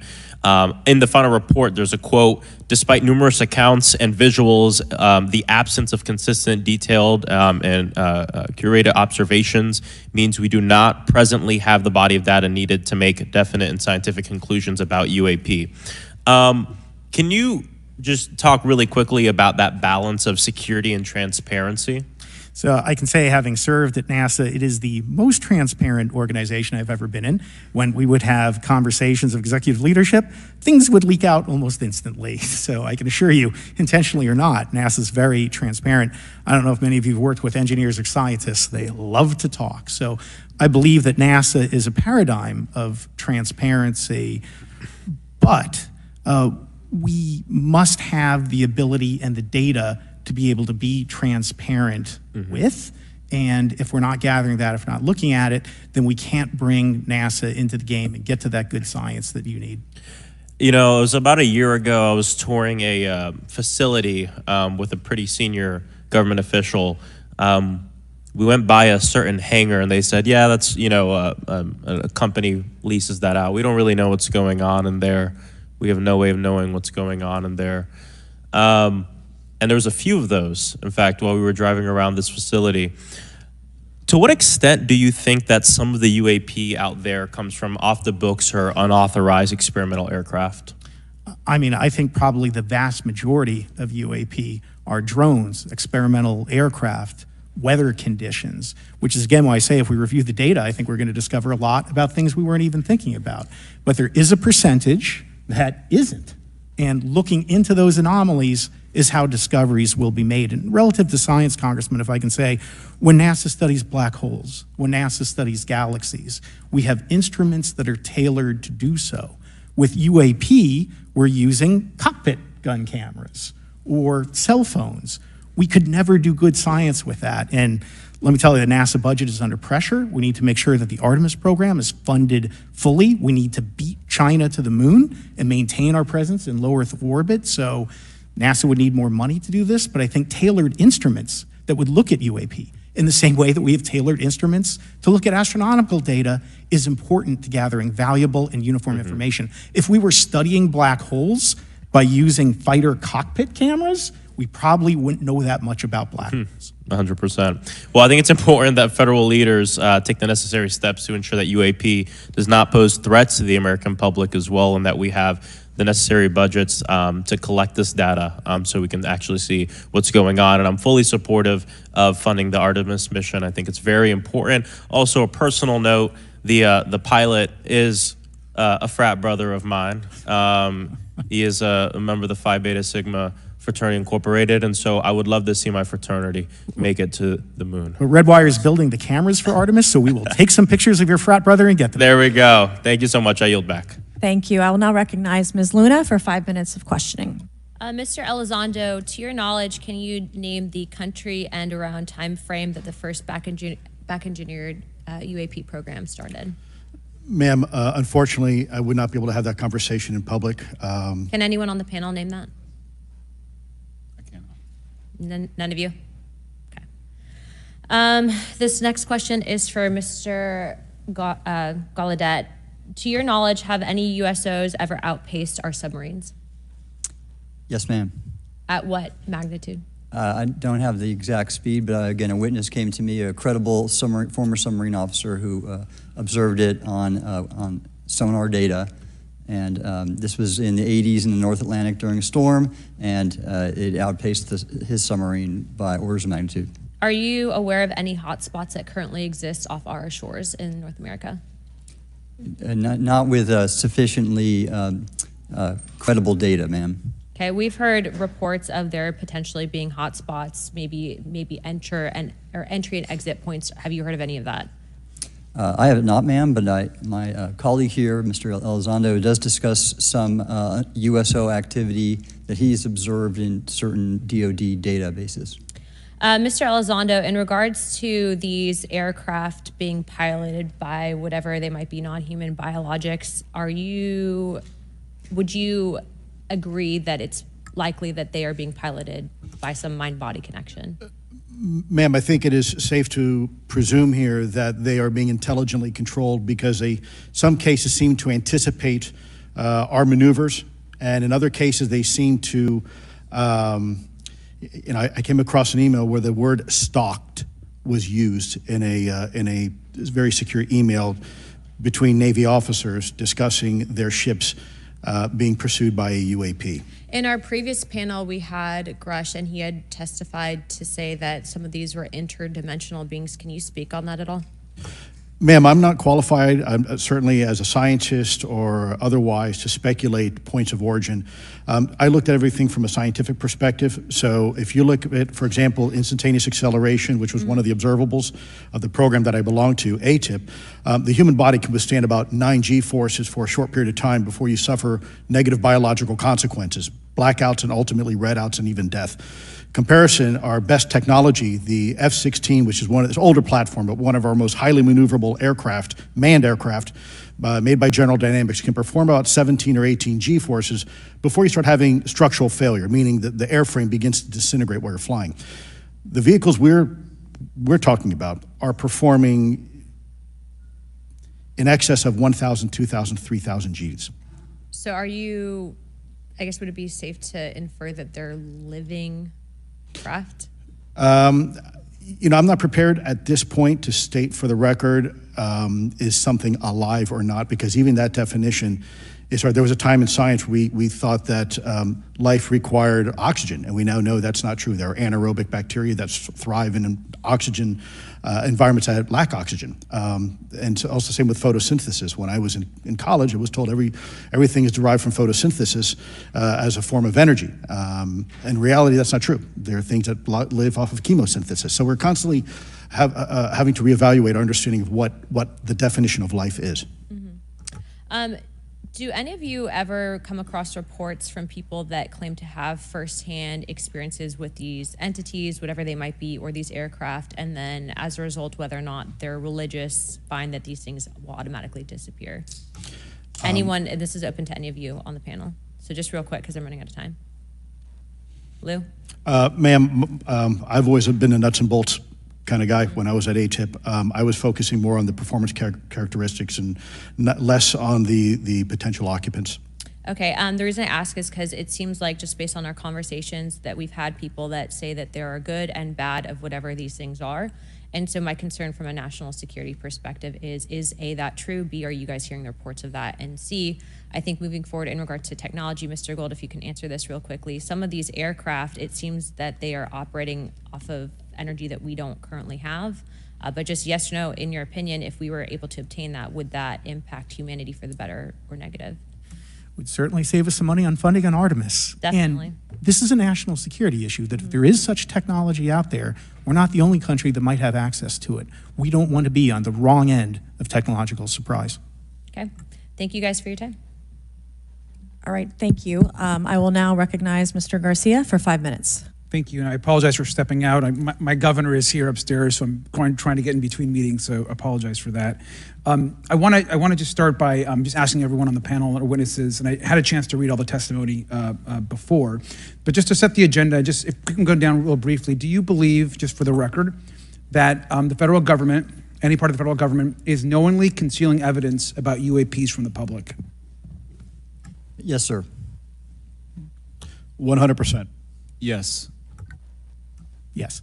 Thank you. I also want to just go down the line. I know many of you have already said this, but I just, for the record again, just briefly, what do you believe UAPs could be or are? Strong evidence that they are non-human, higher intelligence. I echo my colleague's comment, sir. Genuinely do not know. Don't know, but we must find out. Okay, thank you. I appreciate those answers, gentlemen. I think this is obviously another remarkable hearing with just really important information, so I thank all of you for answering the questions.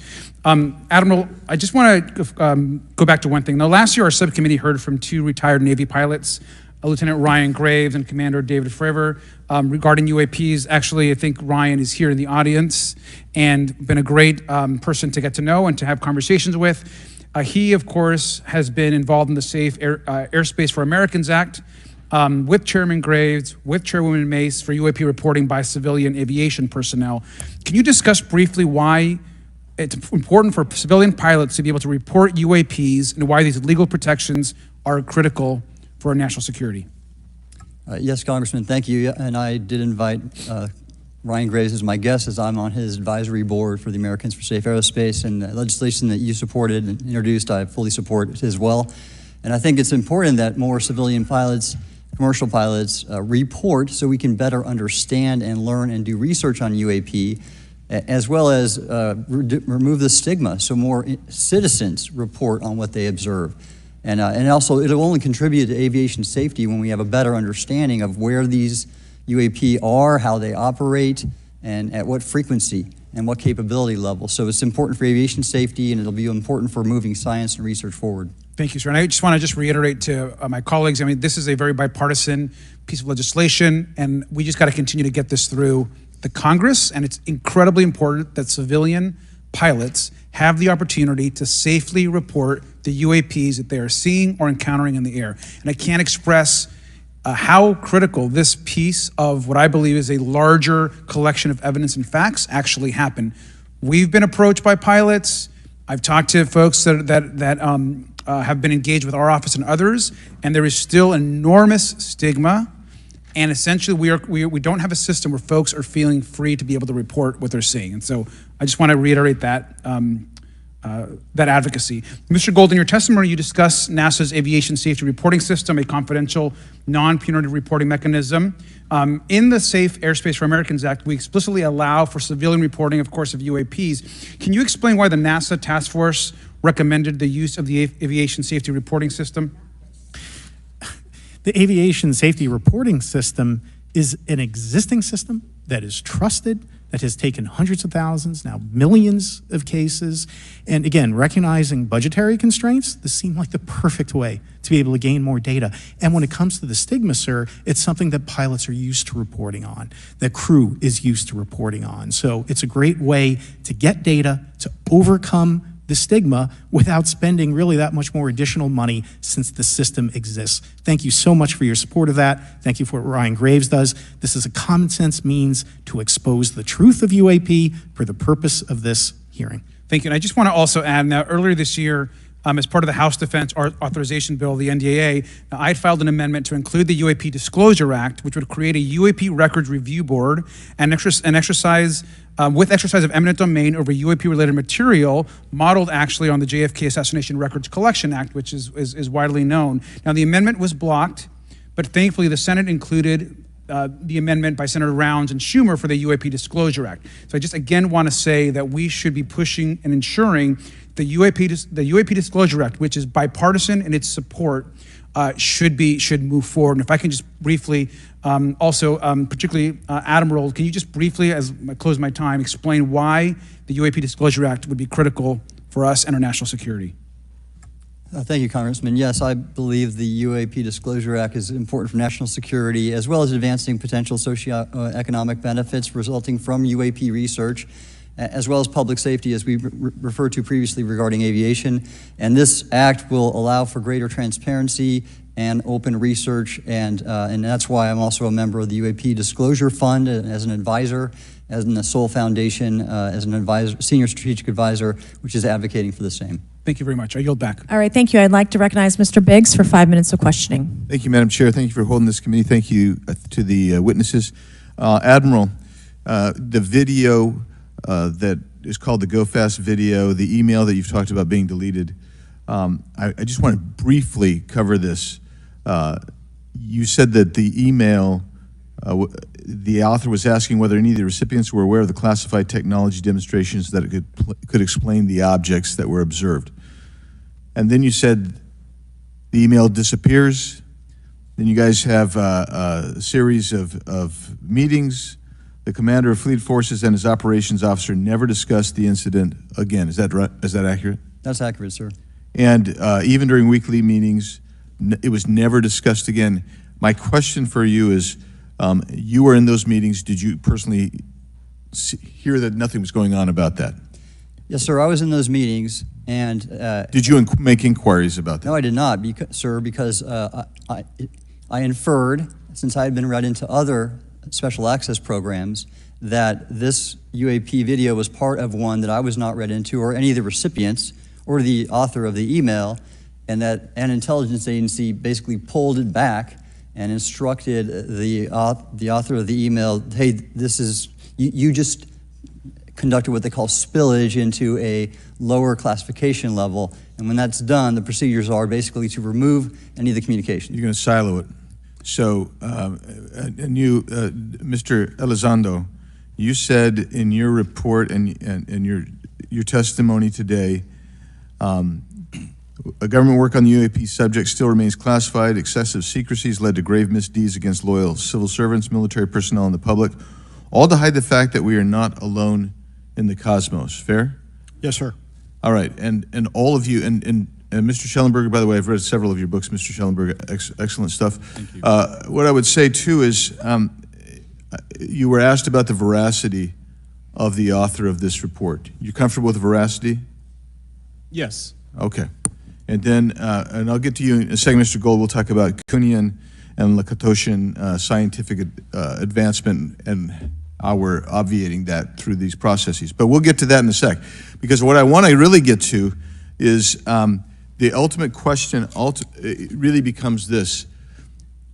For what purpose is the federal government overclassifying, because that's what they're doing, they're overclassifying, and forbidding the public for getting access to this? And if you know, if you have an explanation, I'm curious because I know what I've been told. I just want to know from your perspective, why do they overclassify? Mr. Elizondo, you look like you're finger on the button, ready to go. Yes, sir. Forgive me. I think there's several reasons. I think at the time when this reality became evident to the U.S. government, we were in the middle of the Cold War with then Soviet Union, and we did not want to tip our hands to what our knowledge base was on this topic. We did not want to broadcast that to the Cold War's long over. It is, sir. It is, sir. There's also then the philosophical argument that the Department of Defense and the intelligence community is solution-oriented. And when you don't have answers, it's a really tough spot to be in. It's easier to be quiet and suppressed than if you don't have the answer. Indeed, sir. In fact, there's a very real example when we built the U-2 spy plane and flew it over then Russia, and we're taking reconnaissance. And when we first started flying the aircraft, it flew so high and so fast we thought they weren't tracking us. In reality, they were tracking every flight. It wasn't until the Russians could develop the SA-2 surface-to-air missile and successfully shoot them down. I would suggest to you also, along with Lakatos and Kuhn, you also have a problem with Kenneth Arrow's path dependence or increasing returns. That's one reason why they won't disclose it. It's too painful to admit. But I just want to read a couple things from Mr. Schellenberger's, what he gave to us today, because I think this is interesting stuff, and I just want to convey this to you. On USG networks, there exists infrared footage of and imagery of a grouping of vessels engaged in SIGINT and mass collection at night in a specific area of the Pacific Ocean. This footage, which was in close proximity to the vessels, a large equilateral triangle UAP suddenly appears directly over the ships. These three bright points are seen at each bottom corner of the UAP, which is observed to slowly rotate on its horizontal axis. And he goes on to describe that. And I just want to read one more, and I'm doing this because I think it's interesting. This stuff is interesting as anything. So let's get this one here, right here. While performing a routine airspace surveillance and control mission in the Eastern Air Defense Sector, an F-22 fighter observed multiple UAP contacts at mission altitude. Moving to intercept the F-22, pilot noted multiple metallic orbs slightly smaller than a sedan hovering in place. Upon vectoring towards the UAPs, a smaller formation of the metallic orbs accelerated at rapid speed towards the F-22, which was unable to establish radar locks on the presumed hostile UAPs. The F-22 broke trajectory and attempted to evade, but was intercepted and boxed in by approximately 3 to 6 UAPs. And then I'll leave that there, but because I just have no more time left. Well, she's not looking. So let's just get into, let's get into part of this. I thought I would be saved by the bell. No. Let's talk about Kuhnian, Lakatoshian type of scientific development. And the problem that we have here is you have institutional blockage of what would be normal development of scientific ideas. And if you want to expand that, Mr. Gold. We're over time, so be very fast, please. I'll just say I'm a recovering attorney, so please take it easy on the science. But all breakthroughs have been heretical at first, And that's the challenge that we face, particularly with something as extraordinary as this, which is why gathering the data is so important. And I'll just end by saying, by the way, the overclassification of material is in no way limited to UAP. That is occurring throughout the government, as well as the inability to get people classifications in a timely and efficient manner, and then to have those classifications be broad enough to be useful. So this is a larger issue that I hope that Congress will look at. Thank you. Thank you, Mr. Biggs. I've been generous. All right, Mr. Burleson, I'll recognize you for 5 minutes of questions, please. Thank you, Madam Chair.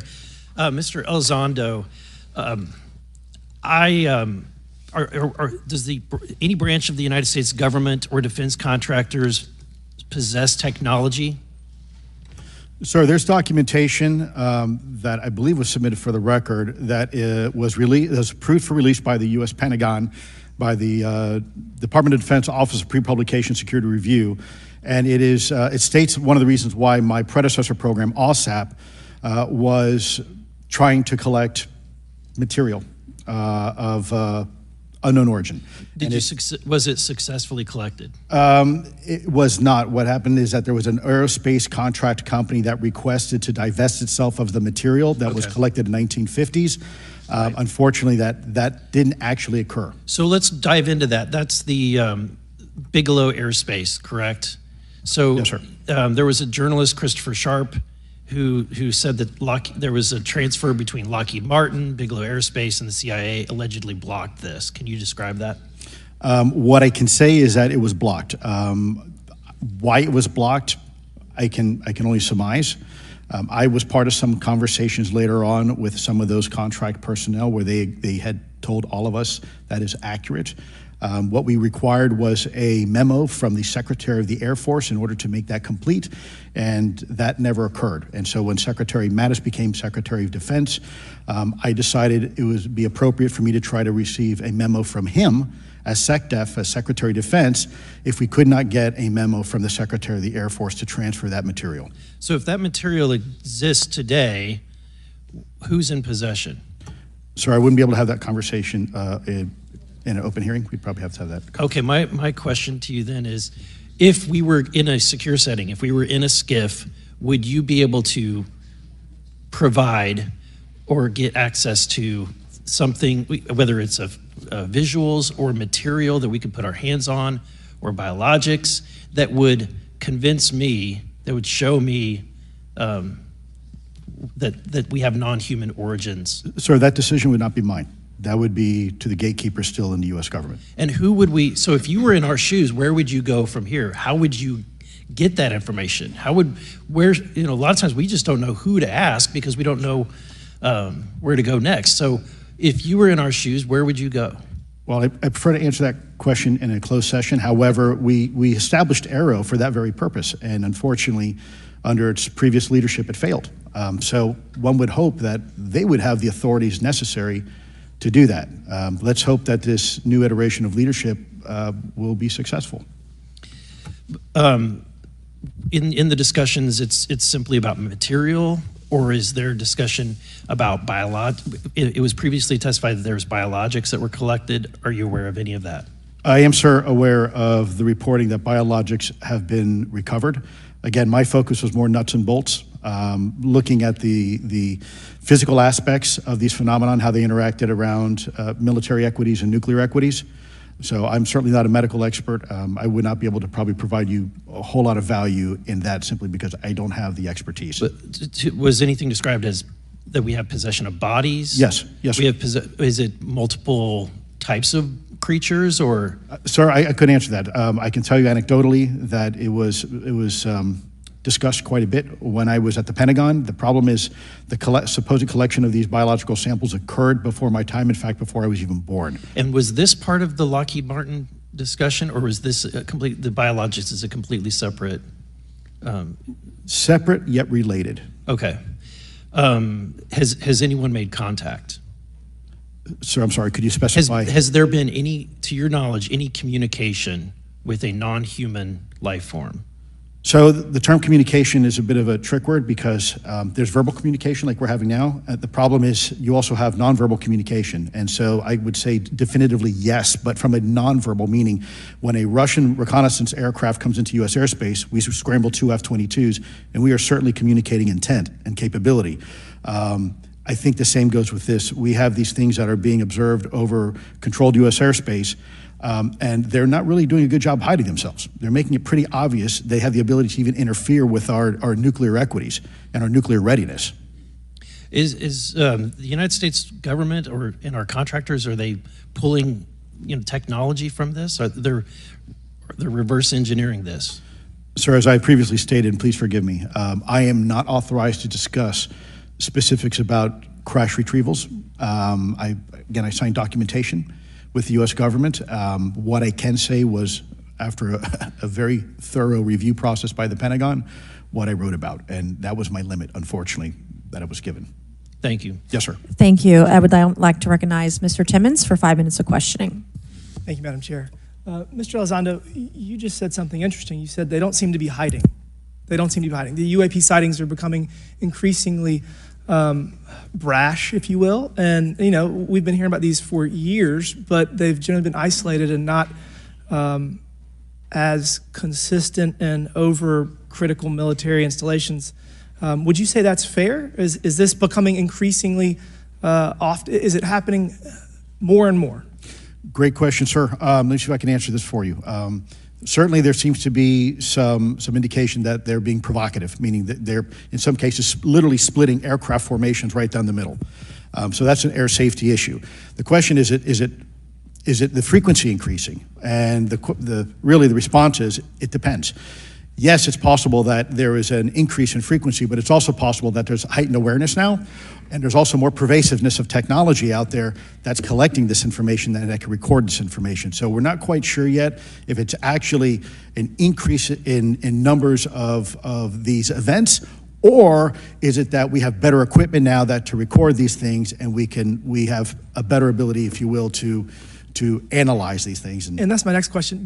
It seems that a lot of these sightings occur near military installations. Do you think that these UAPs are intentionally targeting military installations, or do you think that we have increased abilities to monitor surrounding the military installations? Sir, maybe both. Part of my concern is we have something in the Department of Defense and the intelligence community called IPB, Initial Preparations of the Battle Space. And we use equities like ISR, intelligence, surveillance, and reconnaissance, or other type of equities and technologies to prep the battle space. And certainly, if I was wearing my national security hat, even if there was a 2% chance that there was some sort of hostile intent here, that's 2% higher than we really can accept. And so we must figure out, there's a calculus, capabilities versus intent, in order to identify if something is a national security threat. We've seen some of the capabilities, yet we have no idea in the intent. And so this is why this discussion is somewhat, I think, problematic from a governmental perspective, because we have no idea. Sure, thank you. Mr. Schellenberger, you're particularly familiar with the Langley Air Force Base incident a year ago? Are you familiar? Just from what I read in the Just news. from what you've read? Yeah. I would imagine a large percentage of the American population became aware of that with the Wall Street Journal article. Would you agree with that? Yes. And were you aware of that incident prior to the Wall Street Journal article? No. To the rest of the panel, was the Wall Street Journal article the first time that y'all were made aware of what was essentially an over 2-week UAP frenzy over Langley Air Force Base? Were y'all aware of this prior to the Wall Street Journal article? Anybody, show of hands. Yes, sir. Dr. Guyette, could you give me how did you become aware of it? A colleague of mine who I referenced previously, Chris Mellon, he wrote an extensive article about this, that there were other incursions of drones over Langley before this, as well as many, many military installations over the last 5 decades. And it's my understanding that there's been an ever-increasing in number, and I'm trying to think how to say this because I wear 2 different hats. I'm still in the Air Force. So, I mean, it seems that they're becoming increasingly brash, and the question that we really have to figure out is it China or is it non-human? And I think that's the biggest question the American people want to know. If it's China, it's scary because they have a lot of technology that we cannot explain. And if it's non-human, that's scary because we don't know the intent. Would you say that's fair? Yes, Congressman, and in fact, I really believe that we should use this hearing as a catalyst to improve and bolster our air defense capabilities and our maritime domain awareness capabilities, because obviously there are holes in it, whether it be UAP of non-HI direction or NHI direction, or, like as you say, sir, China or any other adversary. Are you all aware of any task force at the Pentagon or in the national security apparatus that's trying to assess the answer to that question? At the current moment, sir, no, but this is a great point.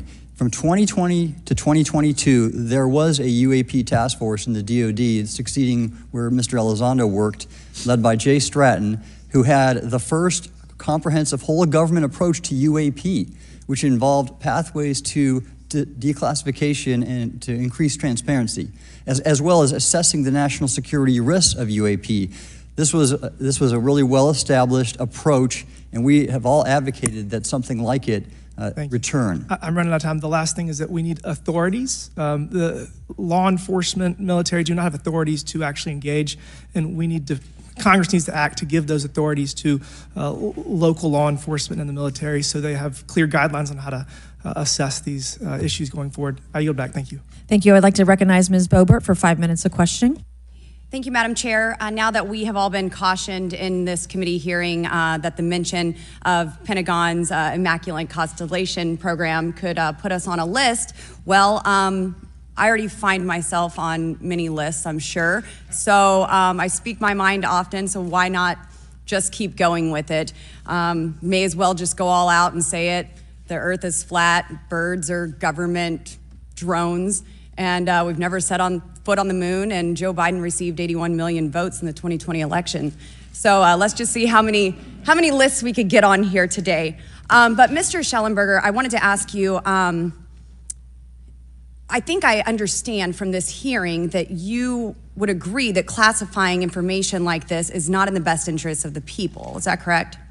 Yeah, I mean, with the caveat that, of course, I would support classification necessary to protect secrets essential to national security, but I think it's pretty obvious that there's overclassification. Overclassification, yes. And so in most instances, if they can't tell us what, do you think at some point they'll at least tell us why?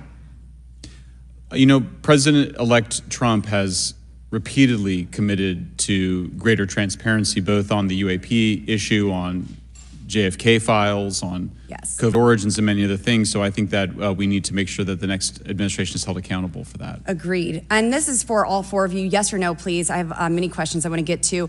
Are there any known instances of recovered materials or technologies that are not of human origin and maybe connected to any advanced bioscience defense programs within the USG?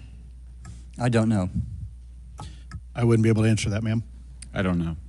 I don't know. Okay, so there are rumors that have come up to the Hill of a secretive project within the Department of Defense involving the manipulation of human genetics with what is described as non-human genetic material, potentially for the enhancement of human capabilities, hybrids. Are any of you familiar with that? Yes or no? No, ma'am. I am not, ma'am. I'm not. No, ma'am. Okay, I would like to know, with Immaculate Constellation, how does this relate to UAP activities, Mr. Schellenberg, in oceanic environments? Are there any instances where the Navy or other maritime forces have encountered UAPs that could not be explained by known technology or natural phenomena? Yeah, the Immaculate Constellation covers both terrestrial and oceanic, and there's actually a number of cases described in the report that occur in the ocean. And do you believe that there is a concerted effort by the Pentagon to keep Congress out of the loop regarding these UAP activities, specifically in our waters? Yes. I think it's about 5% of our ocean that's actually been studied in detail by man, and we've studied more of space than we had of our own oceans. And so are there any accounts of UAPs emerging from or submerging into our water which could indicate a base or presence beneath the ocean's surface? I don't know about a base, but as I mentioned, I had a different source entirely describe this pretty extraordinary footage that exists of orbs, of an orb coming out of the ocean and being met by another orb. Some would say that there's multiple hotspots where we see frequent activity. So in your investigations, have you come across any data or visual evidence like sonar readings or underwater footage of these UAPs? I have not beyond what's in the report. You've written about UAPs not only in the air but in underwater.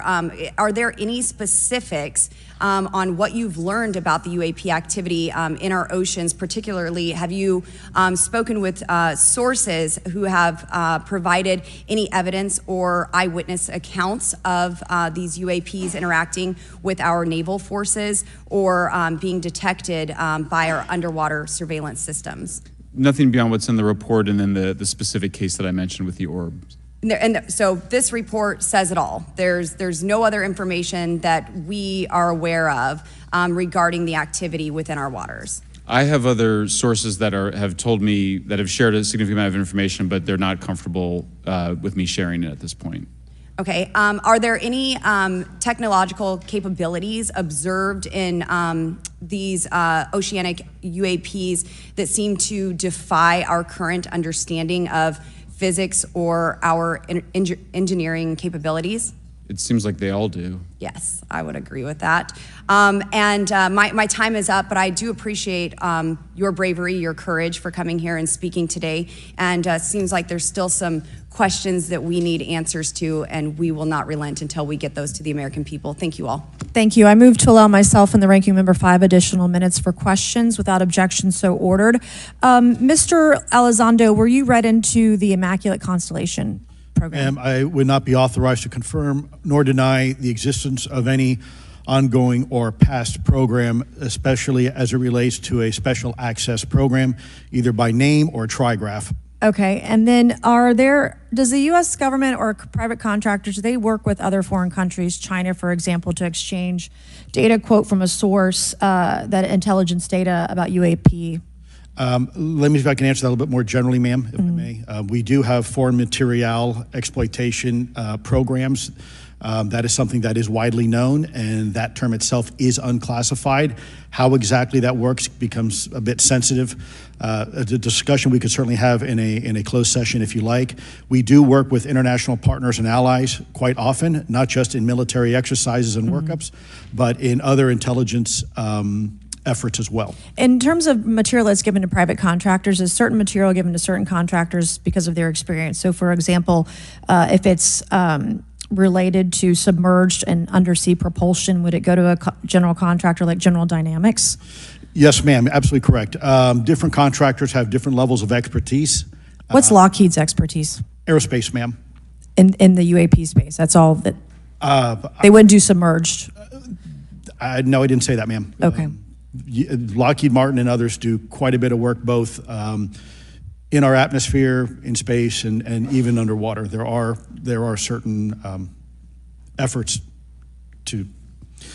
It's a tough question you're asking. You put me on the spot here. I'm looking for the answer. Yes, ma'am. No, they are involved in a lot. I would rather let Lockheed Martin explain the different domains that they are involved with. Probably I'm not authorized to discuss that, but they are involved in a lot of different areas and domains. Admiral, flight safety risks for our pilots, based on what you've experienced and seen in your career. They're extensive, and the one exercise I referred to where I received the email that was then deleted was the pilots, and this is worth bringing out. There are debunkers out there who have said the Go Fast video was just a balloon. That was only one video that was released. There were dozens of these encounters that pilots and friends of Ryan Graves, who's in this room right here, witnessed and caused significant safety concerns. And to almost call out an exercise and shut it down, which is very compressed, and the carrier's getting ready for deployment, and the pilots have to get certified to land on a carrier, it's extreme, to say the least. All right, I have two last questions. Real quickly, Mr. Schellenberger, how do we get more whistleblowers to come forward? Well, this hearing is very important, and obviously, I can't encourage whistleblowers to obtain information, but I can guarantee that I will protect them and go to prison to protect their identities. that come to me. Yes, sir. Okay, my last question. The first hearing we had on this, I'd never been briefed on UAPs or what they were, biologics, non-human, et cetera. How would you define, each of you, my last question, how would you define non-human biologics, non-human intelligence? What are we actually talking about? Admiral, and we'll go down the line. I don't think it's a stretch when you look at the diversity of life on this planet and the size of this universe to think that there would be more diverse, higher order, non-human intelligences throughout the universe, and that's probably what's visiting us. I would take the scientific approach. The definition would be the ability to react to a stimulus in a manner that requires an intellectual thought process. I just don't know. I think we must be modest in our assumptions that we're looking for intelligence. That could be biological, it might not. Non-biological, but what non-biological intelligence, what does that mean though? Artificial intelligence, ML, machines. We assume that all intelligence would be like us, and every time we look out in the universe, we are humbled relative to what we don't know in terms of the forms of intelligence and what it may take. I can assure you I probably can't ask you your question, but I think the ultimate answer is going to surprise us all. And then Mr. Garcia, you had a few closing remarks. And I know we're about to hit votes here, so I'll be brief. Just, I want to thank you all for being here. I want to thank Chairwoman Mace especially for holding this important bipartisan hearing. And I want to thank all the committee members that are interested in this topic. I think our commitment to all of you and all the folks that have contacted us, and certainly to the advocates and the pilots, is that we need to continue investigating UAPs. I think the country the country is owed explanations and to ensure that the safety or national security is always protected. This is a conversation and questioning that must continue, so I'm very grateful to all of you. And I also just want to add, just personally, I think it's really important for me, two things guide my questioning and my observations on UAPs. One is we should always be guided by facts, science, and data, and stay serious on those issues. And the second thing is I think that we should not limit our imagination and our thoughts and our curiosity on what UAPs could actually be. And I think those two things for me are really important, and I'm grateful for all of you to be here. So with that, I yield back. Okay, and we have Mr. Ogles who is on the way. He's going to be here any second. Is that correct? Want to check, and he'll be the last member with questions that we have today, and then we have votes. So we want to thank you all for being here. I want to thank Mr. Garcia and folks on both sides of the aisle for being here today and being patient. We have a lot more questions, and I hope that this will open the door to more hearings in the future. I obviously would like to know how much taxpayers are spending on this. You have the right to know, but also if we're spending money on something that doesn't exist, why are we spending the money? And if it does exist, why are we hiding it from the public? And of course, our national security is a huge issue, because if there's technology that could harm us or our allies that are in the hands of our adversaries, we obviously want to stay ahead of that to the best of our ability to ensure that that technology is not in the hands of someone who could use it against us or our allies anywhere in the world. So, Mr. Ogles, you're just in time, babe. I will recognize you for 5 minutes of questioning before we head on out today.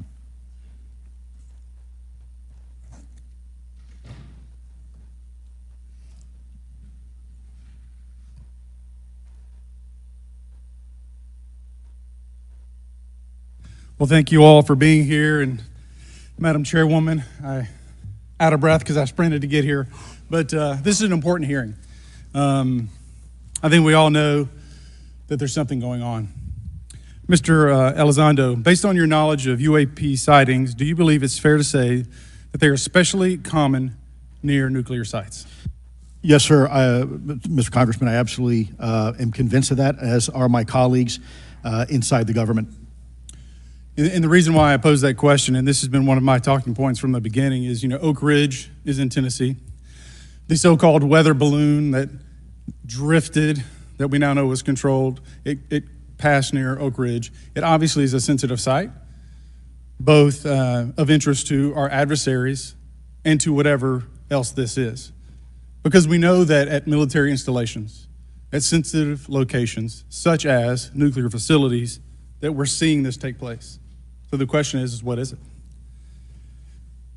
Do you believe they've caused an irregular activity, and why might they be interested in those sites? Sir, in some cases, it's actually regular activity. You'd be surprised. There's actually documentation right now that's been submitted. It's not just Oak Ridge. It's Savannah River Site, SRS. It's also Los Alamos.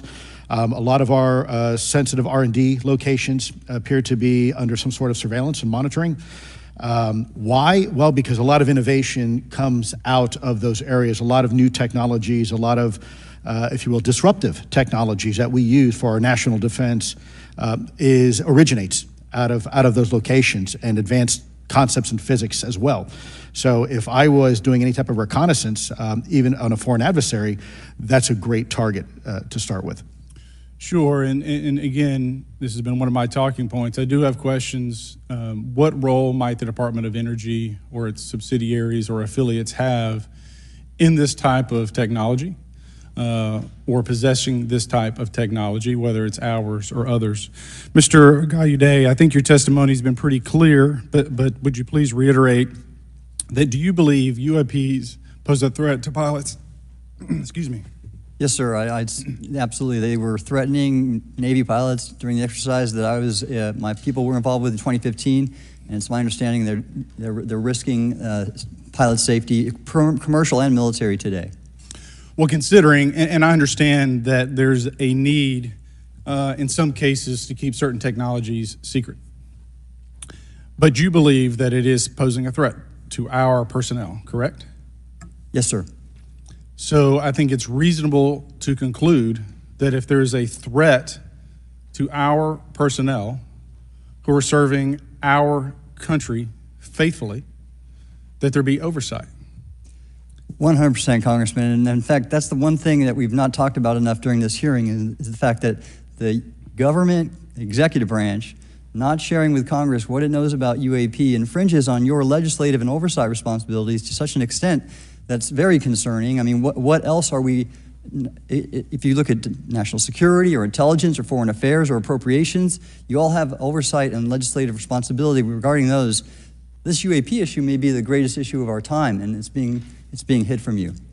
Well, I mean, and to your point, I think we've seen over the decades that we have certain adversaries like China, like Russia, that technologically speaking are not as advanced as us, that they lack some of the lethality that we have, and that we've seen that they've gone after our technologies and in some cases succeeded, in particular with missile technology. And so again, my concern, whether this technology emanates from us or otherworldly, that we know that we possess it. And where's the accountability? Where are the stopgaps? What are the guarantees that if this were to fall in enemy hands, that it isn't immediately weaponized against us?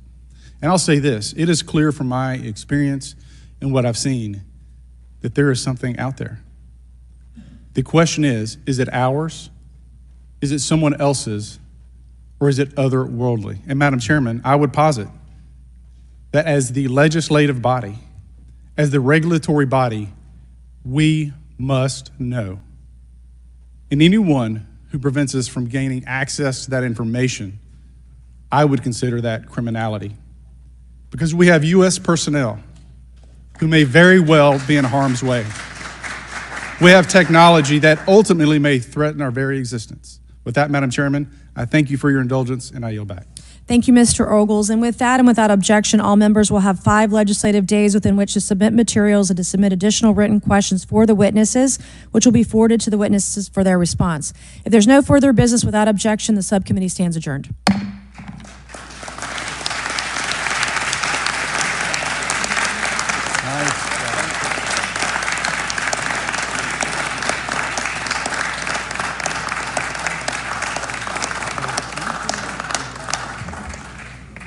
Well done, sir. Thank you for that. That was a nice